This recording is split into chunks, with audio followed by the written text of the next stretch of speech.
जी आਇਆਂ ਨੂੰ ਪਿਆਰੇ ਵਿਦਿਆਰਥੀਓ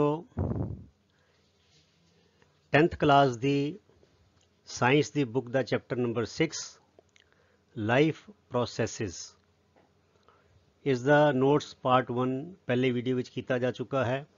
ਸੋ ਇਸ ਵੀਡੀਓ ਵਿੱਚ ਅਸੀਂ ਸੈਕਿੰਡ ਪਾਰਟ ਕਰਨ ਜਾ ਰਹੇ ਹਾਂ, ਨੋਟਸ ਪਾਰਟ 2, ਤੇ ਇਹਦੇ ਵਿੱਚ ਵੀ are going to talk about nutrition. ਠੀਕ ਹੈ ਜੀ। ਸੋ ਤੁਸੀਂ ਆਪਣੀ ਨੋਟਬੁੱਕਸ ਲੈ ਲਓ, ਨਾਲ ਪੈਨ ਲੈ ਲਓ, ਤੇ ਬੜੇ ਹੀ ਸੰਖੇਪ ਔਰ ਬੜੇ ਹੀ ਕੰਪੈਕਟ ਢੰਗ ਦੇ ਨਾਲ, ਬੜੇ ਵਧੀਆ ਢੰਗ ਦੇ ਨਾਲ ਤੁਹਾਡੇ ਲਈ ਨੋਟਸ ਬਣਾਏ ਗਏ ਨੇ। ਤੁਸੀਂ ਵੀਡੀਓ ਨੂੰ ਪੌਜ਼ ਕਰਕੇ ਸਾਰੇ ਜਿਹੜੇ ਨੋਟਸ ਨੇ ਕਾਪੀ ਡਾਊਨ ਕਰ ਲਓ ਆਰਾਮ ਦੇ ਨਾਲ, ਤੇ ਨਾਲ ਧਿਆਨ ਦੇ ਨਾਲ ਜਿਹੜੀ ਗੱਲਾਂ ਕੋਈ ਐਕਸਟਰਾ ਦੱਸੀਆਂ ਜਾਂਦੀਆਂ ਬੋਲ ਕੇ ਉਹਨੂੰ ਵੀ ਬ੍ਰੈਕਟ ਵਿੱਚ ਤੁਸੀਂ ਨਾਲ ਦੇ ਨਾਲ ਲਿਖਦੇ ਜਾਣਾ ਹੈ। ਠੀਕ ਹੈ। ਸੋ ਆਓ ਸ਼ੁਰੂ ਕਰੀਏ। Nutrition. Energy is needed for various activities and also to maintain a state of order in our body. Very obvious. ਕੋਈ ਵੀ ਐਕਟੀਵਿਟੀ ਅਸੀਂ ਕਰਨਾ ਚਾਹੁੰਦੇ ਹਾਂ, ਤੁਰਨਾ ਫਿਰਨਾ, ਕੰਮ ਕਰਨਾ, ਦੌੜਨਾ, ਭੱਜਣਾ, ਸਾਹ ਲੈਣਾ, ਉਹਦੇ ਲਈ એનર્ਜੀ ਚਾਹੀਦੀ ਹੈ। And also to maintain a state of order in our body. ਜੋ ਬੋਡੀ ਦੀ ਬਣਤਰ ਹੈ ਉਹਨੂੰ ਮੇਨਟੇਨ ਕਰਨਾ, ਉਹਦੇ ਲਈ ਵੀ એનર્ਜੀ ਦੀ ਜ਼ਰੂਰਤ ਹੈ। ਠੀਕ ਹੈ। ਅਰਥਾਤ ਅਗਰ ਅਸੀਂ ਕੋਈ ਕੰਮ ਨਹੀਂ ਵੀ ਕਰ ਰਹੇ, ਆਰਾਮ ਵੀ ਕਰ ਰਹੇ ਹਾਂ, ਤਦ ਵੀ ਸਾਨੂੰ ਕੁਝ એનર્ਜੀ ਦੀ ਲੋੜ ਹੈ, ਕਿਉਂਕਿ ਬੋਡੀ ਦੇ ਅੰਦਰ ਮੋਲੀਕੂਲਰ ਮੋਸ਼ਨ ਹਰ ਵੇਲੇ ਚੱਲ ਰਿਹਾ ਹੈ। We also need materials from outside in order to grow, develop, synthesize protein and other substances needed in the body. So ਸਿਰਫ એનર્ਜੀ ਹੀ ਨਹੀਂ ਚਾਹੀਦੀ, ਸਿਰਫ ਕੈਲੋਰੀਜ਼ ਨਹੀਂ ਚਾਹੀਦੀਆਂ, ਸਾਨੂੰ ਦੂਜੇ ਮਟੀਰੀਅਲਸ ਵੀ ਚਾਹੀਦੇ ਨੇ, which means minerals and vitamins, ਜੋ ਸਾਨੂੰ ਗਰੋ ਕਰਨ ਲਈ, ਵਧਣ ਫੁੱਲਣ ਲਈ, ਡਿਵੈਲਪ ਕਰਨ ਲਈ, ਸਿੰਥੇਸਾਈਜ਼ ਮੀਨਸ ਬਣਾਉਣਾ, ਪ੍ਰੋਟੀਨ ਬਣਾਉਣ ਲਈ, and other substances needed in the body. So ਸਾਡੇ ਸਰੀਰ ਨੂੰ ਹੋਰ ਬਹੁਤ ਸਾਰੀ ਚੀਜ਼ਾਂ ਚਾਹੀਦੀਆਂ ਹੁੰਦੀਆਂ, ਉਹ ਬਣਾਉਣ ਲਈ ਵੀ ਸਾਨੂੰ ਕੁਝ ਐਕਸਟਰਾ ਮਟੀਰੀਅਲ ਵੀ ਚਾਹੀਦੇ ਹੁੰਦੇ ਨੇ। ਠੀਕ ਹੈ। Food provides this energy and materials. ਇਹ ਦੋਨੋਂ ਮਟੀਰੀਅਲ ਵੀ ਤੇ ਦੋਨੋਂ ਮਤਲਬ ਕਿ ਐਨਰਜੀ ਤੇ ਮਟੀਰੀਅਲ ਦੋਨੋਂ ਚੀਜ਼ਾਂ ਸਾਨੂੰ ਖਾਣੇ ਰਾਹੀਂ ਮਿਲਦੀਆਂ ਨੇ। ਠੀਕ ਹੈ। The general requirement for energy and materials is common in all organisms. ਜਿਹੜੀ ਜਨਰਲ ਲੋੜ ਹੈਗੀ ਹੈ ਆਮ ਤੌਰ ਤੇ ਵੀ એનર્ਜੀ ਵੀ ਚਾਹੀਦੀ ਹੈ, ਮਟੀਰੀਅਲਸ ਵੀ ਚਾਹੀਦੇ ਨੇ, ਇਹ ਸਾਰੇ ਆਰਗੇਨਿਜ਼ਮਸ, ਸਾਰੇ ਜੀਵ ਜੰਤੂਆਂ ਲਈ ਸਾਂਝੀ ਹੈ ਲੋੜ। ਠੀਕ ਹੈ। But it is fulfilled in different ways. ਪਰ ਜਿਹਦੀ ਜਿਹੜੀ ਪੂਰਤੀ ਕੀਤੀ ਜਾਂਦੀ ਹੈ ਉਹ ਅਲੱਗ-ਅਲੱਗ ਢੰਗ ਨਾਲ ਅਲੱਗ-ਅਲੱਗ ਜੀਵਾਂ ਵਿੱਚ ਕੀਤੀ ਜਾਂਦੀ ਹੈ। ਠੀਕ ਹੈ। ਆਓ ਅੱਗੇ ਚਲੀਏ। ਹੁਣ ਅਸੀਂ ਗੱਲ ਕਰਾਂਗੇ ਕੁਝ ਪਲਾਂਟਸ ਦੀ ਗੱਲ ਕਰਾਂਗੇ, ਫਿਰ ਯੂਨੀਸੈਲਡ ਜਿਹੜੇ ਯੂਨੀਸੈਲੂਲਰ ਹੈਗੇ ਨੇ, ਇੱਕ ਸੈੱਲ ਵਾਲੇ, ਉਹਦੀ ਗੱਲ ਕਰਾਂਗੇ, ਤੇ ਫਿਰ ਅਸੀਂ ਹਿਊਮਨ ਬੀਇੰਗਸ ਦੀ ਗੱਲ ਕਰਾਂਗੇ। ਠੀਕ ਹੈ। ਹੁਣ organisms like green plants and sum bacteria, ਇਹਨਾਂ ਨੂੰ ਕਿਹਾ ਜਾਂਦਾ ਆਟੋਟ੍ਰੋਫਸ। ਆਟੋਟ੍ਰੋਫਸ ਦਾ ਮਤਲਬ ਕੀ ਹੈ ਬੱਚਿਓ? ਇਹ ਤੁਸੀਂ ਪੜ੍ਹ ਚੁੱਕੇ ਹੋ ਪੁਰਾਣੀ ਆਪਣੀ ਤੁਹਾਡੀ ਇਸ ਲੈਸਨ ਵਿੱਚ ਵੀ, ਮਤਲਬ ਕਿ 10th ਕਲਾਸ ਵਿੱਚ ਵੀ ਚੈਪਟਰ ਆਏਗਾ ਜਿਹੜਾ, ਉਹ 'ਚ ਵੀ ਆਟੋਟ੍ਰੋਫਸ ਵਰਡ ਆਉਂਦਾ ਹੈ, ਪਰ it has been used in previous classes also. Autotrophs ਦਾ ਮਤਲਬ ਹੁੰਦਾ ਹੈ ਉਹ ਜਾਨਵਰ, ਮਤਲਬ ਉਹ ਜੀਵ ਜਿਹੜੇ ਆਪਣਾ ਖਾਣਾ ਆਪ ਬਣਾਉਂਦੇ ਨੇ। ਠੀਕ ਹੈ। So organisms like green plants and some bacteria, they use simple food material obtained from inorganic sources. Inorganic sources ਮਤਲਬ ਕਿ in the form of carbon dioxide. Inorganic sources ਅਸੀਂ ਕਹਿ ਦਿੰਦੇ ਹਾਂ which are other than the organic. ਠੀਕ ਹੈ। Organic ਵਿੱਚ ਜ਼ਿਆਦਾਤਰ ਅਸੀਂ ਕਾਰਬਨ, ਹਾਈਡਰੋਜਨ, ਆਕਸੀਜਨ ਦੇ ਜਿਹੜੇ ਕੰਪਾਊਂਡਸ ਨੇ ਉਹਨਾਂ ਨੂੰ ਆਰਗੈਨਿਕ ਕਿਹਾ ਜਾਂਦਾ ਹੈ, ਤੇ other than sodium carbonate, sodium bicarbonate, calcium carbonate, ਇਹਨਾਂ 'ਚ ਕਾਰਬਨ ਹੁੰਦਾ, ਇਹਨਾਂ ਨੂੰ ਅਸੀਂ ਇਨਆਰਗੈਨਿਕ ਵਿੱਚ ਗਿਣਦੇ ਹਾਂ। ਠੀਕ ਹੈ। ਸੋ ਇਹ ਜਿਹੜੇ ਆਰਗੇਨਿਜ਼ਮਸ ਨੇ ਆਟੋਟ੍ਰੋਫਸ, ਪਲਾਂਟਸ ਜਿਹੜੇ ਨੇ, and some organisms, they use the simple inorganic sources in the form of carbon dioxide and water. ਇਹ ਜ਼ਿਆਦਾ ਹੋਰ ਕੁਝ ਯੂਜ਼ ਨਹੀਂ ਕਰਦੇ। They take carbon dioxide from air, from the atmosphere, ਹੈ ਨਾ, and water which they take from the soil. On the other hand, heterotrophs. Heterotrophs ਕਿਹੜੇ ਹੁੰਦੇ ਨੇ ਬੱਚਿਓ? Animal and fungi, which do not produce their own food, but they depend on food on others. It could be animals or it could be plants. So directly or indirectly, heterotrophs, they depend on other living organisms for their food. So ਜੇ heterotrophs ਨੇ, they utilize complex substances. Complex ਹੁੰਦੇ ਨੇ, simple ਨਹੀਂ ਹੁੰਦੇ। ਦੇਖੋ ਹੁਣ carbon dioxide and water, they are very simple compounds.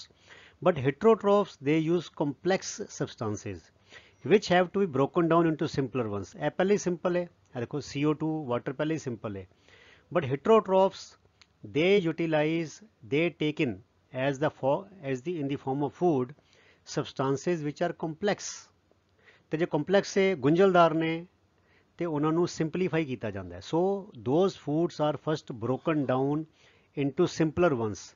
ਕਿੱਦਾਂ ਕਿੱਦਾਂ ਕੀਤੇ ਜਾਂਦੇ ਨੇ? with the help of chemical reactions, but chemical reactions cannot take place on their own.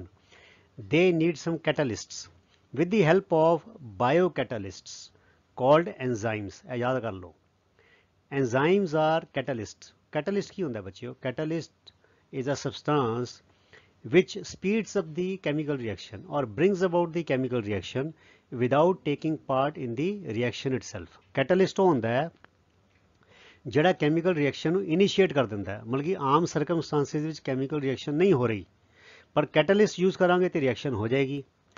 ਤੇ ਦੂਜੀ ਗੱਲ ਹੈ, ਜੇ ਆਮ ਤੌਰ ਤੇ ਕੈਮੀਕਲ ਰਿਐਕਸ਼ਨ ਹੋ ਰਹੀ ਹੈ ਪਰ ਉਹ ਤੇਜ਼ੀ ਨਾਲ ਨਹੀਂ ਹੋ ਰਹੀ, ਤੇ ਜੇ ਕੈਟਲਿਸਟ ਯੂਜ਼ ਕਰਾਂਗੇ ਤਾਂ ਤੇਜ਼ੀ ਨਾਲ ਹੋ ਜਾਏਗੀ ਸ਼ੁਰੂ। ਸੋ ਇਹੋ ਜਿਹੇ ਸਬਸਟੈਂਸ ਨੂੰ ਅਸੀਂ ਕਹਿੰਦੇ ਹਾਂ ਕੈਟਲਿਸਟ। ਇਸੇ ਤਰ੍ਹਾਂ in our body also, in the bodies of organisms also, chemical reactions take place for breaking down the complex substances into simpler ones। ਪਰ ਉਹ chemical reactions ਕਿੱਦਾਂ carry out ਹੁੰਦੀਆਂ? they are carried out with the help of catalysts, ਕਿਉਂਕਿ ਉਹ body ਦੇ ਵਿੱਚ ਹੈਗੇ ਨੇ। it is related to biology, it is related to living beings, so they are known as biocatalysts। ਠੀਕ ਹੈ, ਜਾਂ ਅਸੀਂ ਕਹਿੰਦੇ ਨੇ biological catalysts। ਤੇ ਇਹਨਾਂ ਦਾ ਜੋ ਇੱਕ ਨਾਮ ਹੈਗਾ ਉਹਨੂੰ ਕਿਹਾ ਜਾਂਦਾ enzymes। ਠੀਕ ਹੈ, so enzymes help in breaking down the complex substances into simpler ones। ਇਹ ਇੱਕ ਲਾਈਨ ਯਾਦ ਰੱਖ ਲਓ ਚੰਗੀ ਤਰ੍ਹਾਂ। ਠੀਕ ਹੈ, before they can be used for the upkeep and growth of the body। ਇਸ ਤੋਂ ਬਾਅਦ ਜਦੋਂ ਉਹ breakdown ਹੋ ਜਾਂਦਾ ਹੈ, then those simpler substances are used for the upkeep ਮੈਨੇ maintenance and growth of the body। ਜੋ ਸਰੀਰ ਬਣਿਆ ਉਹਨੂੰ ਉਸ ਰੂਪ ਵਿੱਚ ਰੱਖਣਾ, ਰਿਪੇਅਰਿੰਗ ਕਰਨੀ ਉਹਦੀ, ਤੇ ਨਾਲ ਵਧਣਾ ਫੁੱਲਣਾ, ਇਹ ਤਾਂ ਵਰਤਿਆ ਜਾਂਦਾ ਹੈ। ਸੋ ਦੀ complex substances they can not be used directly by the body of a organism. ਠੀਕ ਹੈ, it has to be first broken down into simpler ones with the help of catalysts and then those simpler substances are used as a source of energy। ठीक है, thus the heterotrophs survive directly or indirectly on autotrophs। मतलब कि heterotrophs अपना खाना नहीं बनाते, वो दूसरे जानवरों ਨੂੰ ਖਾਂਦੇ ਨੇ, ਜਾਂ ਫਿਰ ਉਹ ਪਲਾਂਟਸ ਨੂੰ, ਵੈਜੀਟੇਬਲਸ ਨੂੰ, ਫਰੂਟਸ ਨੂੰ ਖਾਂਦੇ ਨੇ। ਆਓਗੇ ਚਲੀਏ, ਹੁਣ ਆ ਗਿਆ ਆਟੋਟ੍ਰੋਫਿਕ ਨਿਊਟ੍ਰੀਸ਼ਨ। ਇਹਦੀ ਗੱਲ ਕਰ ਲਈਏ ਥੋੜੀ ਜਿਹੀ ਡਿਟੇਲ 'ਚ। Autotrophs fulfill their nutritional requirements by photosynthesis। जिन्ने plants है ने autotrophic है ने, they are all the plants, all the plant life, they are autotrophs and they fulfill their nutritional requirements or nutritional needs कह सकते हो, यहाँ से कह सकते हैं autotrophs they attain their nutrition, they obtain their nutrition or they nourish themselves। ਇਹ ਅਲੱਗ-ਅਲੱਗ ਢੰਗ ਦੇ ਨਾਲ ਅਸੀਂ ਗੱਲ ਨੂੰ ਕਹਿ ਸਕਦੇ ਹਾਂ। And how do they do that? They do that by photosynthesis. ਇਸ ਪ੍ਰੋਸੈਸ ਨੂੰ ਕਿਹਾ ਜਾਂਦਾ ਹੈ ਫੋਟੋਸਿੰਥੇਸਿਸ। ਬਾਏ ਦਿਸ ਪ੍ਰੋਸੈਸ, ਇਸ ਪ੍ਰੋਸੈਸ ਨਾਲ ਕੀ ਹੁੰਦਾ ਹੈ? They take in carbon dioxide, ਉਹ ਕਾਰਬਨ ਡਾਈਆਕਸਾਈਡ ਲੈਂਦੇ ਨੇ, and water from the outside. Carbon dioxide comes from the air and water comes from the soil and convert them into carbohydrates। ਹੁਣ carbohydrates ਕੀ ਹੈਗੇ ਨੇ? They R compounds of carbon and hydrogen and oxygen. ਠੀਕ ਹੈ, ਸੋ carbohydrate ਬਣ ਜਾਂਦੇ ਨੇ carbon dioxide ਤੇ ਉਹਦੇ ਨਾਲ ਵਾਟਰ ਦੇ ਨਾਲ। ਕਿਸ ਤਰ੍ਹਾਂ? ਇਨ ਦੀ presence of sunlight and chlorophyll. ਇਹ ਆਪਣੇ ਆਪ ਨਹੀਂ ਬਣ ਜਾਂਦੇ, ਦੇ need sunlight for that and ਦੇ ਨੀਡ ਕਲੋਰੋਫਿਲ दैट ਐਂਡ ਦੇ need chlorophyll for that. Chlorophyll ਔਰ ਸਨਲਾਈਟ ਦੀ ਹੈਲਪ ਦੇ ਨਾਲ they convert carbon dioxide and water into carbohydrates, and those carbohydrates that is their food। so carbohydrates are used for providing energy to the plant। ਉਹ ਖਾਣਾ ਬਣ ਗਿਆ ਉਹਨਾਂ ਦਾ, carbohydrate ਖਾਣਾ ਹੋ ਗਿਆ। ਜਿਵੇਂ ਅਸੀਂ ਰੋਟੀ ਖਾਂਦੇ ਹਾਂ, ਚੌਲ ਖਾਂਦੇ ਹਾਂ, ਸਬਜ਼ੀਆਂ ਖਾਂਦੇ ਹਾਂ, ਫਰੂਟ ਖਾਂਦੇ ਹਾਂ, ਸਾਰਿਆਂ 'ਚ ਕੀ ਹੁੰਦਾ ਹੈ? ਇਹ ਸਾਰਿਆਂ 'ਚ ਕਾਰਬੋਹਾਈਡਰੇਟ ਹੁੰਦਾ ਹੈ। ਠੀਕ ਹੈ ਨਾ, ਅਸੀਂ ਤਾਂ ਇਹਦਾ ਕਾਰਬੋਹਾਈਡਰੇਟ ਕਾਰਬਨ ਡਾਈਆਕਸਾਈਡ ਔਰ ਪਾਣੀ ਤੋਂ ਨਹੀਂ ਬਣਾ ਸਕਦੇ। ਦਿਸ ਇਜ਼ ਡਨ ਬਾਈ ਆਟੋਟ੍ਰੋਫਸ। ਸੋ ਆਟੋਟ੍ਰੋਫਸ ਜਿਹੜੇ ਨੇ ਇਹ ਕਾਰਬੋਹਾਈਡਰੇਟ ਇਸ ਤਰ੍ਹਾਂ ਬਣਾਉਂਦੇ ਨੇ। ਠੀਕ ਹੈ, ਉਹੀ ਕਾਰਬੋਹਾਈਡਰੇਟ ਸਾਨੂੰ ਸਬਜ਼ੀਆਂ ਵਿੱਚੋਂ, ਫਰੂਟਸ ਵਿੱਚੋਂ ਤੇ ਬੂਟਿਆਂ ਵਿੱਚੋਂ ਮਿਲਦਾ ਹੈ। ਠੀਕ ਹੈ, the carbohydrates which are not used immediately are stored in the form of starch. ਹੁਣ ਸਾਰਾ ਕਾਰਬੋਹਾਈਡਰੇਟ ਇੱਕੋ ਦਮ ਯੂਜ਼ ਨਹੀਂ ਹੋ ਜਾਂਦਾ, ਕੁਛ ਐਕਸਟਰਾ ਬਚ ਜਾਂਦਾ ਹੈ। ਉਹ ਫਿਰ ਕੀ ਕੀਤਾ ਜਾਂਦਾ ਹੈ, ਉਹ ਸਟਾਰਚ ਦੇ ਰੂਪ ਵਿੱਚ ਸੇਵ ਕਰ ਲਿਆ ਜਾਂਦਾ, ਸਟੋਰ ਕਰ ਲਿਆ ਜਾਂਦਾ for later use, which serves as the internal energy reserve. Reserve ਮੈਨੇ ਹੁੰਦਾ ਐਮਰਜੈਂਸੀ ਯੂਜ਼, ਇੰਟਰਨਲ ਐਨਰਜੀ ਲਈ used as and when required by the plant. ਜਦੋਂ ਜਦੋਂ ਲੋੜ ਹੋਵੇ, ਉਹਨੂੰ ਕਿਤੇ ਲੋੜ ਹੋਵੇ, ਉਹ ਐਨਰਜੀ ਦਾ ਜਿਹੜਾ ਸੋਰਸ ਹੈਗਾ, ਰਿਜ਼ਰਵ ਸੋਰਸ ਹੈਗਾ ਐਮਰਜੈਂਸੀ ਵਾਸਤੇ, ਜੋ ਐਕਸਟਰਾ ਪਿਆ ਹੈ, ਉਹਨੂੰ ਫਿਰ ਉਹ ਪਲਾਂਟ ਜਿਹੜਾ ਹੈ ਯੂਜ਼ ਕਰਦਾ ਹੈ।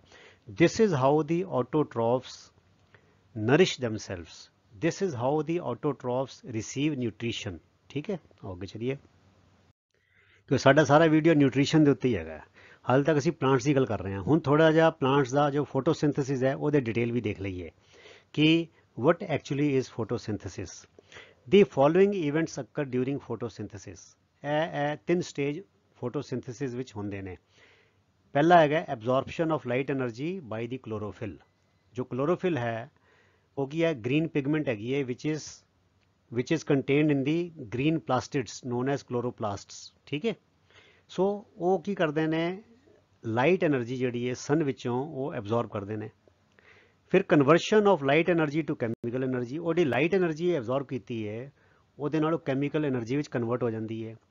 And splitting of water molecules into hydrogen and oxygen. ਤੇ ਜਿਹੜਾ ਵਾਟਰ ਹੈਗਾ ਸੋਇਲ ਵਿੱਚੋਂ ਲਿਆ ਗਿਆ ਹੈ, with the help of this chemical energy, light energy ਦੇ ਨਾਲ ਕੀ ਹੁੰਦਾ ਹੈ, ਕੈਮੀਕਲ એનર્ਜੀ ਬਣਦੀ ਹੈ ਤੇ ਨਾਲ ਵਾਟਰ ਮੋਲੀਕਿਊਲਸ ਜਿਹੜੇ ਨੇ ਸਪਲਿਟ ਹੋ ਜਾਂਦੇ ਨੇ ਹਾਈਡਰੋਜਨ ਵਿੱਚ ਤੇ ਆਕਸੀਜਨ ਵਿੱਚ। ਉਸ ਤੋਂ ਬਾਅਦ ਕੀ ਹੁੰਦਾ ਹੈ, reduction of carbon dioxide to carbohydrates. ਫਿਰ ਕਾਰਬਨ ਡਾਈਆਕਸਾਈਡ ਤੋਂ ਕਾਰਬੋਹਾਈਡਰੇਟ ਬਣ ਜਾਂਦੇ ਨੇ। ਹੁਣ ਬੱਚਿਓ ਤੁਹਾਨੂੰ ਪਤਾ ਹੀ ਹੋਣਾ, ਤੁਸੀਂ ਪੜ੍ਹ ਚੁੱਕੇ ਹੋ, oxidation and reduction are two forms of chemical reactions, ਜਿਨ੍ਹਾਂ ਨੂੰ ਅਸੀਂ ਰਿਡੌਕਸ ਵੀ ਕਹਿ ਦਿੰਦੇ ਹਾਂ। RED ਤੋਂ ਹੈਗਾ ਰਿਡਕਸ਼ਨ, ਔਕਸ ਤੋਂ ਹੈਗਾ oxidation. Oxidation and reduction reactions ਦੇ ਆਲਵੇਜ਼ ਅਕਰ ਸਾਈਮਲਟੇਨੀਅਸਲੀ, ਇਹ ਕਦੀ ਵੀ ਇਕੱਲੇ ਇਕੱਲੇ ਨਹੀਂ ਹੁੰਦੇ।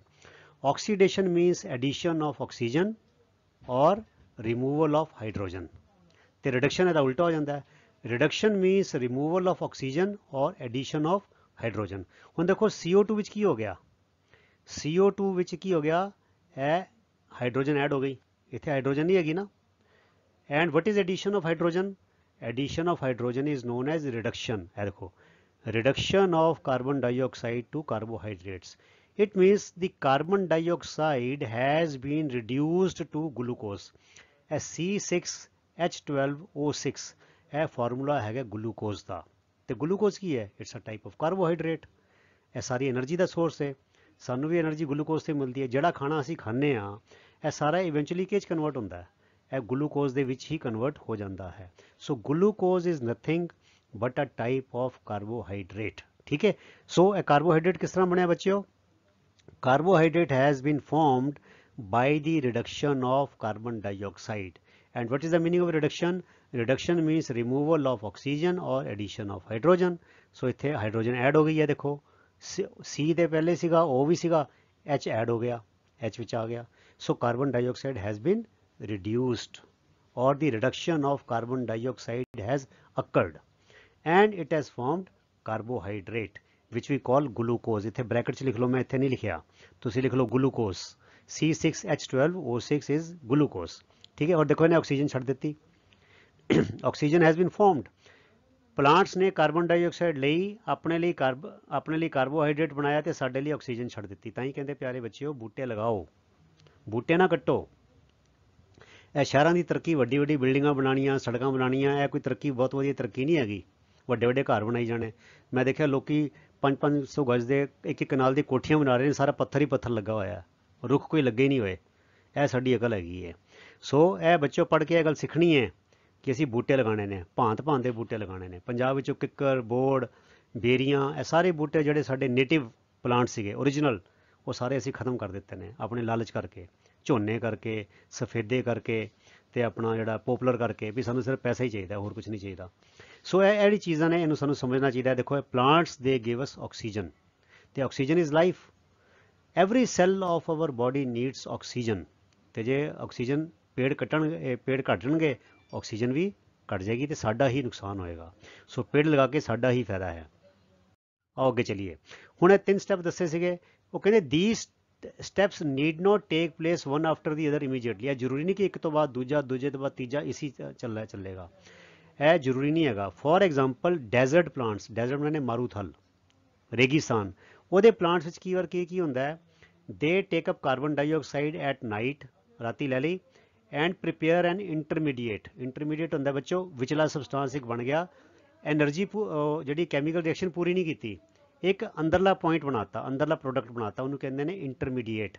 ਇਹ ਮੈਂ ਬ੍ਰੈਕਟ ਵਿੱਚ ਲਿਖਤਾ, ਇਹਦਾ ਮਤਲਬ ਕੀ ਹੈ, substance formed during a chemical process before the final product is formed, ਮਤਲਬ ਕਿ ਉਹਨੂੰ ਅਧਵਾਟੇ 'ਚ ਕਰ ਦਿੱਤਾ, ਇੱਕ ਦੂਜੀ ਚੀਜ਼ ਬਣਾ ਲਈ, ਉਹਨੂੰ ਕਿਹਾ ਜਾਂਦਾ ਇੰਟਰਮੀਡੀਏਟ, ਤੇ ਬਾਅਦ ਚੋਂ ਕੈਮੀਕਲ ਰਿਐਕਸ਼ਨ ਨੂੰ ਕੰਟੀਨਿਊ ਕਰ ਲਿਆ।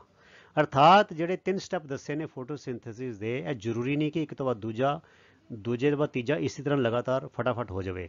So it can happen in steps also. ਜਿਵੇਂ ਐਗਜ਼ਾਮਪਲ ਦਿੱਤਾ ਕਿ ਡੈਜ਼ਰਟ ਪਲਾਂਟਸ ਦੇ take up carbon dioxide at night and prepare N intermediate, intermediate ਹੁੰਦਾ ਹੈ ਵਿਚੋਲਾ, ਵਿੱਚ ਵਾਲਾ, ਮਤਲਬ ਕਿ ਇੱਕ ਪ੍ਰੋਡਕਟ ਹੋਰ ਬਣ ਜਾਂਦਾ ਹੈ, ਉਸ ਪ੍ਰੋਡਕਟ ਤੋਂ ਬਾਅਦ ਫਿਰ ਅਗਲਾ ਜਿਹੜਾ ਹੈ ਉਹ ਫਾਈਨਲ ਪ੍ਰੋਡਕਟ ਜਿਹੜਾ ਹੈ ਕਾਰਬੋਹਾਈਡਰੇਟ ਦਾ ਉਹ ਬਣਦਾ ਹੈ, which is acted upon by the energy absorbed by the chlorophyll during the day।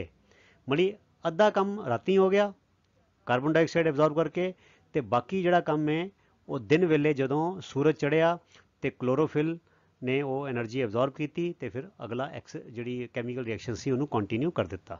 ਠੀਕ ਹੈ, ਕਹਿੰਦੇ microscopic observation of a cross section of a leaf, ਇਹ ਕੋਈ ਵੀ ਪੱਤੀ ਲਵੋ, ਉਹਦਾ ਕ੍ਰਾਸ ਸੈਕਸ਼ਨ ਕਰੋ, ਮਤਲਬ ਕਿ ਉਹਨੂੰ ਕੱਟੋ, ਤੇ ਉਹਦੇ ਕ੍ਰਾਸ ਸੈਕਸ਼ਨ ਨੂੰ ਲੈ ਕੇ ਮਾਈਕਰੋਸਕੋਪ ਦੇ ਥੱਲੇ ਆਬਜ਼ਰਵ ਕਰੋ, ਉਹਨੂੰ ਕਿਹਾ ਜਾਂਦਾ microscopic observation. It means observation through microscope of a cross section of a leaf shows that some cells contain organelles। organelles ਹੁੰਦੇ ਨੇ ਬੱਚਿਓ small organ like, ਮਤਲਬ ਕਿ ਕੰਪੋਨੈਂਟਸ ਹੁੰਦੇ ਨੇ ਇਹ ਸੈੱਲ ਦੇ, ਠੀਕ ਹੈ, organelles called chloroplasts। ਇਹ chloroplast ਕੀ ਹੈ ਬੱਚਿਓ, they are the green plastids, green colored plastid ਜਿਹੜੇ ਹੁੰਦੇ ਨੇ ਪਲਾਂਟਸ ਵਿੱਚ ਹੁੰਦੇ ਨੇ, ਇਹਦੇ ਵਿੱਚ ਕਲੋਰੋਫਿਲ ਹੁੰਦੀ ਹੈ। these are green dots which contain chlorophyll। So chlorophyll ਕਿਹ 'ਚ ਹੁੰਦੀ ਹੈ, ਕਲੋਰੋਪਲਾਸਟ ਵਿੱਚ ਹੁੰਦੀ ਹੈ, and chloroplast is what, it is a kind of plastid which is green in colour. ठीक है, आओ आगे चलिए। ਹੁਣ ਅਗਲੀ ਗੱਲ ਆ ਗਈ, ਲੀਵਸ ਆਲਸੋ ਹੈਵ ਟਾਈਨੀ ਪੋਰਸ। ਪੋਰਸ ਹੁੰਦਾ ਬੱਚਿਓ ਛੇਕ, ਸੁਰਾਖ ਹੁੰਦੇ ਨੇ, ਨਜ਼ਰ ਨਹੀਂ ਆਉਂਦੇ ਸਾਨੂੰ, ਉਹਨਾਂ ਨੂੰ ਕਿਹਾ ਜਾਂਦਾ ਸਟੋਮੈਟਾ। ਇਹ ਜਿਹੜੇ ਟਰਮਸ ਹੈਗੀਆਂ ਬੱਚੇ ਉਹਨੂੰ ਮੈਂ ਬੋਲਡ ਕਰ ਦਿੱਤਾ ਤਾਂ ਕਿ ਤੁਹਾਨੂੰ ਦਿਮਾਗ 'ਚ ਪੱਕਾ ਹੋ ਜਾਏ। ਸੋ ਲੀਵਸ ਵਿੱਚ, ਪੱਤੀਆਂ ਵਿੱਚ ਬੜੇ ਬਰੀਕ ਸੁਰਾਖ ਹੁੰਦੇ ਨੇ, ਉਹਨਾਂ ਨੂੰ ਕਿਹਾ ਜਾਂਦਾ ਹੈ ਸਟੋਮੈਟਾ। ਔਨ ਦੇਅਰ ਸਰਫੇਸਿਸ, ਉਹਨਾਂ ਦੇ ਤਲ ਉੱਤੇ, ਉਹਨਾਂ ਦੇ ਜਿਹੜੀ ਪਰਤ ਹੈਗੇ ਉੱਤੇ ਛੇਕ ਹੁੰਦੇ ਨੇ। ਟ੍ਰਿਮੈਂਡਸ ਗੈਸ਼ੀਅਸ ਐਕਸਚੇਂਜ, ਗੈਸ਼ੀਅਸ ਐਕਸਚੇਂਜ ਮੈਨੇ ਕੁਝ ਗੈਸ ਅੰਦਰ ਆਉਂਦੀ ਹੈ, ਕੁਝ ਗੈਸ ਬਾਹਰ ਜਾਂਦੀ ਹੈ। ਅਰਥਾਤ ਕਾਰਬਨ ਡਾਈਆਕਸਾਈਡ ਇਹਨਾਂ ਪੋਰਸ ਰਾਹੀਂ ਅੰਦਰ ਜਾਂਦੀ ਹੈ, ਤੇ ਆਕਸੀਜਨ ਜਿਹੜੀ ਹੈ ਇਹਨਾਂ ਪੋਰਸ ਰਾਹੀਂ ਬਾਹਰ ਆਉਂਦੀ ਹੈ। ਐਕਸਚੇਂਜ ਮਤਲਬ ਅਦਲਾ ਬਦਲੀ, ਕਾਰਬਨ ਡਾਈਆਕਸਾਈਡ ਲੈ ਲਈ ਤੇ ਆਕਸੀਜਨ ਛੱਡ ਦਿੱਤੀ। ਟ੍ਰਿਮੈਂਡਸ ਬੜੇ ਲਾਰਜ ਸਕੇਲ ਤੇ ਹੁੰਦੀ ਹੈ। Tremendous gaseous exchange takes place in the leaves through these pores for the purpose of photosynthesis। The exchange of gases occurs across the surface of stems, stem मैंने तना, roots जड़ां and leaves as well। मतलब यह काम हर जगह हो रहा है, जड़ां ते भी हो रहा है, तने ते भी हो रहा है, पत्तियां ते भी हो रहा है।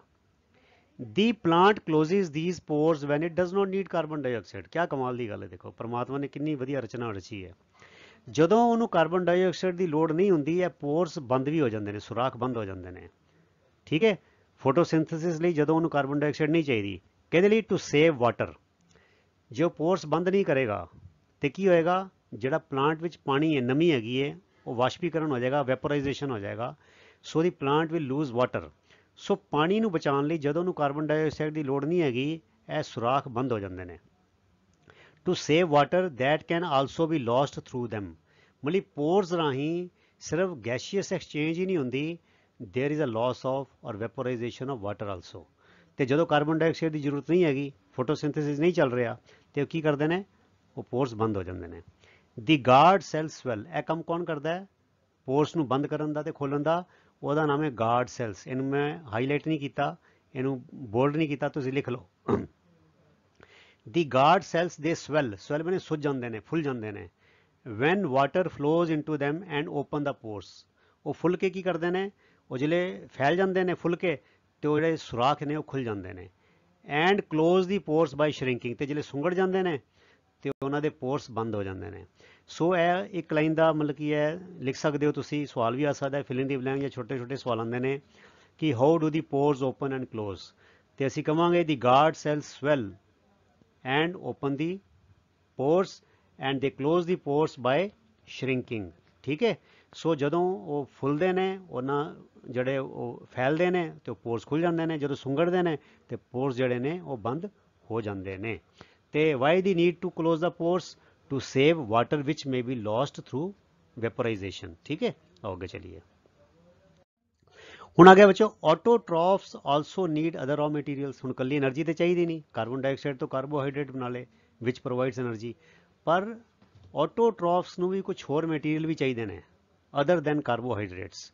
ਕਦੇ ਲਈ? For growth, for building up their body, ਮਤਲਬ ਵਧਣ ਫੁੱਲਣ ਲਈ। ठीक है, water used in photosynthesis is taken up from the soil by the roots in terrestrial plants. Terrestrial मैंने की होंगे बच्चों, ਜਿਹੜੇ ਧਰਤੀ ਤੇ ਉਗਦੇ ਨੇ, ਤੇ ਤੁਸੀਂ ਉਹ ਜੋ ਧਰਤੀ ਤੇ ਉਗਦੇ ਨੇ ਇੰਨੇ ਕਿ ਪਾਣੀ 'ਚ ਹੀ ਹੁੰਦੇ ਨੇ, ਉਹਨਾਂ ਨੂੰ ਕਿਹਾ ਜਾਂਦਾ ਐਕੁਐਟਿਕ ਪਲਾਂਟਸ। ਜਿਹੜੇ ਪਾਣੀ 'ਚ ਉਗਦੇ ਨੇ ਐਕੁਐਟਿਕ ਪਲਾਂਟਸ, ਜਿਹੜੇ ਮਿੱਟੀ 'ਚ ਉਗਦੇ ਨੇ ਉਹਨਾਂ ਨੂੰ ਕਿਹਾ ਜਾਂਦਾ ਟੈਰੇਸਟਰੀਅਲ ਪਲਾਂਟਸ। ਤੇ ਉਹ ਕਿੱਦਾਂ ਲੈਂਦੇ ਨੇ ਟੈਰੇਸਟਰੀਅਲ ਪਲਾਂਟਸ? ਉਹ ਪਾਣੀ ਕਿੱਦਾਂ ਲੈਂਦੇ ਨੇ? ਉਹ ਜੜ੍ਹਾਂ ਦੇ ਰਾਹੀਂ ਧਰਤੀ 'ਚੋਂ ਪਾਣੀ ਲੈਂਦੇ ਨੇ, ਮਿੱਟੀ 'ਚੋਂ ਪਾਣੀ ਲੈਂਦੇ ਨੇ। ਅਦਰ ਮਟੀਰੀਅਲਸ ਲਾਈਕ ਨਾਈਟ੍ਰੋਜਨ, ਤੇ ਕੀ ਚਾਹੀਦਾ ਉਹਨਾਂ ਨੂੰ? ਨਾਈਟ੍ਰੋਜਨ ਚਾਹੀਦਾ। phosphorus, they need phosphorus, they need magnesium and iron, they are taken up from the soil। ਹੁਣ ਇਹ ਹਵਾ ਚੋਂ ਤਾਂ ਨਹੀਂ ਮਿਲੇਗਾ, ਠੀਕ ਹੈ ਨਾ, ਨਾਈਟ੍ਰੋਜਨ ਮਿਲਦੀ ਹੈ ਬਟ ਦੇ ਕੈਨੋਟ ਯੂਜ਼ ਨਾਈਟ੍ਰੋਜਨ ਡਾਇਰੈਕਟਲੀ। ਇਹਦੇ ਬਾਰੇ ਹੁਣ ਅਗਲੀ ਲਾਈਨ 'ਚ ਆਏਗਾ, ਤੁਹਾਨੂੰ ਦੱਸਾਂਗੇ। Maybe you have already studied it in your 8th class. ਤੁਹਾਨੂੰ ਜੇ ਯਾਦ ਹੋਵੇ 8ਵੀਂ ਕਲਾਸ ਵਿੱਚ ਇਹਦਾ ਜ਼ਿਕਰ ਆਇਆ ਹੋਇਆ, ਉਹ ਇੱਥੇ ਮੈਂ ਰਿਪੀਟ ਕਰ ਰਿਹਾ। ਠੀਕ ਹੈ, ਸੋ materials like they also need materials like nitrogen, phosphorus, magnesium and iron, they are taken up from the soil। Nitrogen is used in the synthesis of proteins and other compounds। Nitrogen is very very important, very essential, it is used in the making up of proteins and other compounds। This is taken up in the form of inorganic nitrates or nitrites। ਮਤਲਬ nitrogen directly atmosphere ਤੋਂ ਨਹੀਂ use ਕੀਤੀ ਜਾਂਦੀ। ਤੁਹਾਨੂੰ ਪਤਾ ਹੈ ਕਿ ਬੱਚਿਓ ਕਿ in our atmosphere there is 78% of nitrogen, but the plants cannot use that nitrogen directly, so they use nitrogen in the form of nitrates or nitrites which are in the soil। it is also taken up as organic compounds prepared by bacteria ਜਿਹਨੂੰ ਕਿਹਾ ਜਾਂਦਾ rhizobium from atmospheric nitrogen। ਜਿਹੜਾ rhizobium bacteria ਹੈ ਬੱਚਿਓ, ਜਿਹੜੇ ਲੈਗਿਊਮਸ ਨਹੀਂ ਹੁੰਦੇ, ਲੈਗਿਊਮਸ ਰਾਜਮਾ ਹੋ ਗਏ, ਲੋਬੀਆ ਹੋ ਗਿਆ, ਦਾਲਾਂ ਹੋ ਗਈਆਂ, ਇਹ ਜਿਹੜੇ ਰੂਟਸ ਹੈਗੇ ਨੇ ਇਹਨਾਂ ਤੇ ਇੱਕ ਬੈਕਟੀਰੀਆ ਹੁੰਦਾ ਇਹਦੇ ਇਹਦੇ ਨੋਡਸ ਦੇ ਉੱਤੇ। ਠੀਕ ਹੈ ਨਾ, ਇਹਦੇ ਬਲਬਸ ਹੁੰਦੇ ਨੇ, ਮਤਲਬ ਕਿ ਨੀਚੇ ਗੋਲ ਗੋਲ ਗੱਠਾਂ ਬਣੀਆਂ ਹੁੰਦੀਆਂ ਜੜ੍ਹਾਂ ਦੇ ਉੱਤੇ, ਉੱਥੇ ਇੱਕ ਬੈਕਟੀਰੀਆ ਹੁੰਦਾ ਰਿਜ਼ੋਬੀਅਮ। ਇਹ ਰਿਜ਼ੋਬੀਅਮ ਕੀ ਹੁੰਦਾ ਹੈ? ਇਹ ਕੀ ਕਰਦਾ ਹੈ? It can convert the atmospheric nitrogen into organic compounds. ਤੇ ਫਿਰ ਇਹ ਜਿਹੜੇ ਪਲਾਂਟਸ ਹੈਗੇ ਨੇ they take up that organic nitrogen, ਜਿਹੜੀ ਹੈ organic nitrogen compounds from the soil which has been prepared by this bacteria which is known as rhizobium. ਇਹ ਯਾਦ ਰੱਖ ਲਓ। ਉਹ ਬੈਕਟੀਰੀਆ ਦਾ ਨਾਮ ਕੀ ਹੈਗਾ ਜਿਹੜਾ ਐਟਮੋਸਫੇਰਿਕ ਨਾਈਟ੍ਰੋਜਨ ਨੂੰ ਨਾਈਟ੍ਰੋਜਨ ਕੰਪਾਊਂਡਸ ਵਿੱਚ ਕਨਵਰਟ ਕਰਦਾ ਹੈ? ਉਹਨੂੰ ਕਿਹਾ ਜਾਂਦਾ ਹੈ ਰਿਜ਼ੋਬੀਅਮ। ਠੀਕ ਹੈ, ਆਓ ਅੱਗੇ ਚਲੀਏ।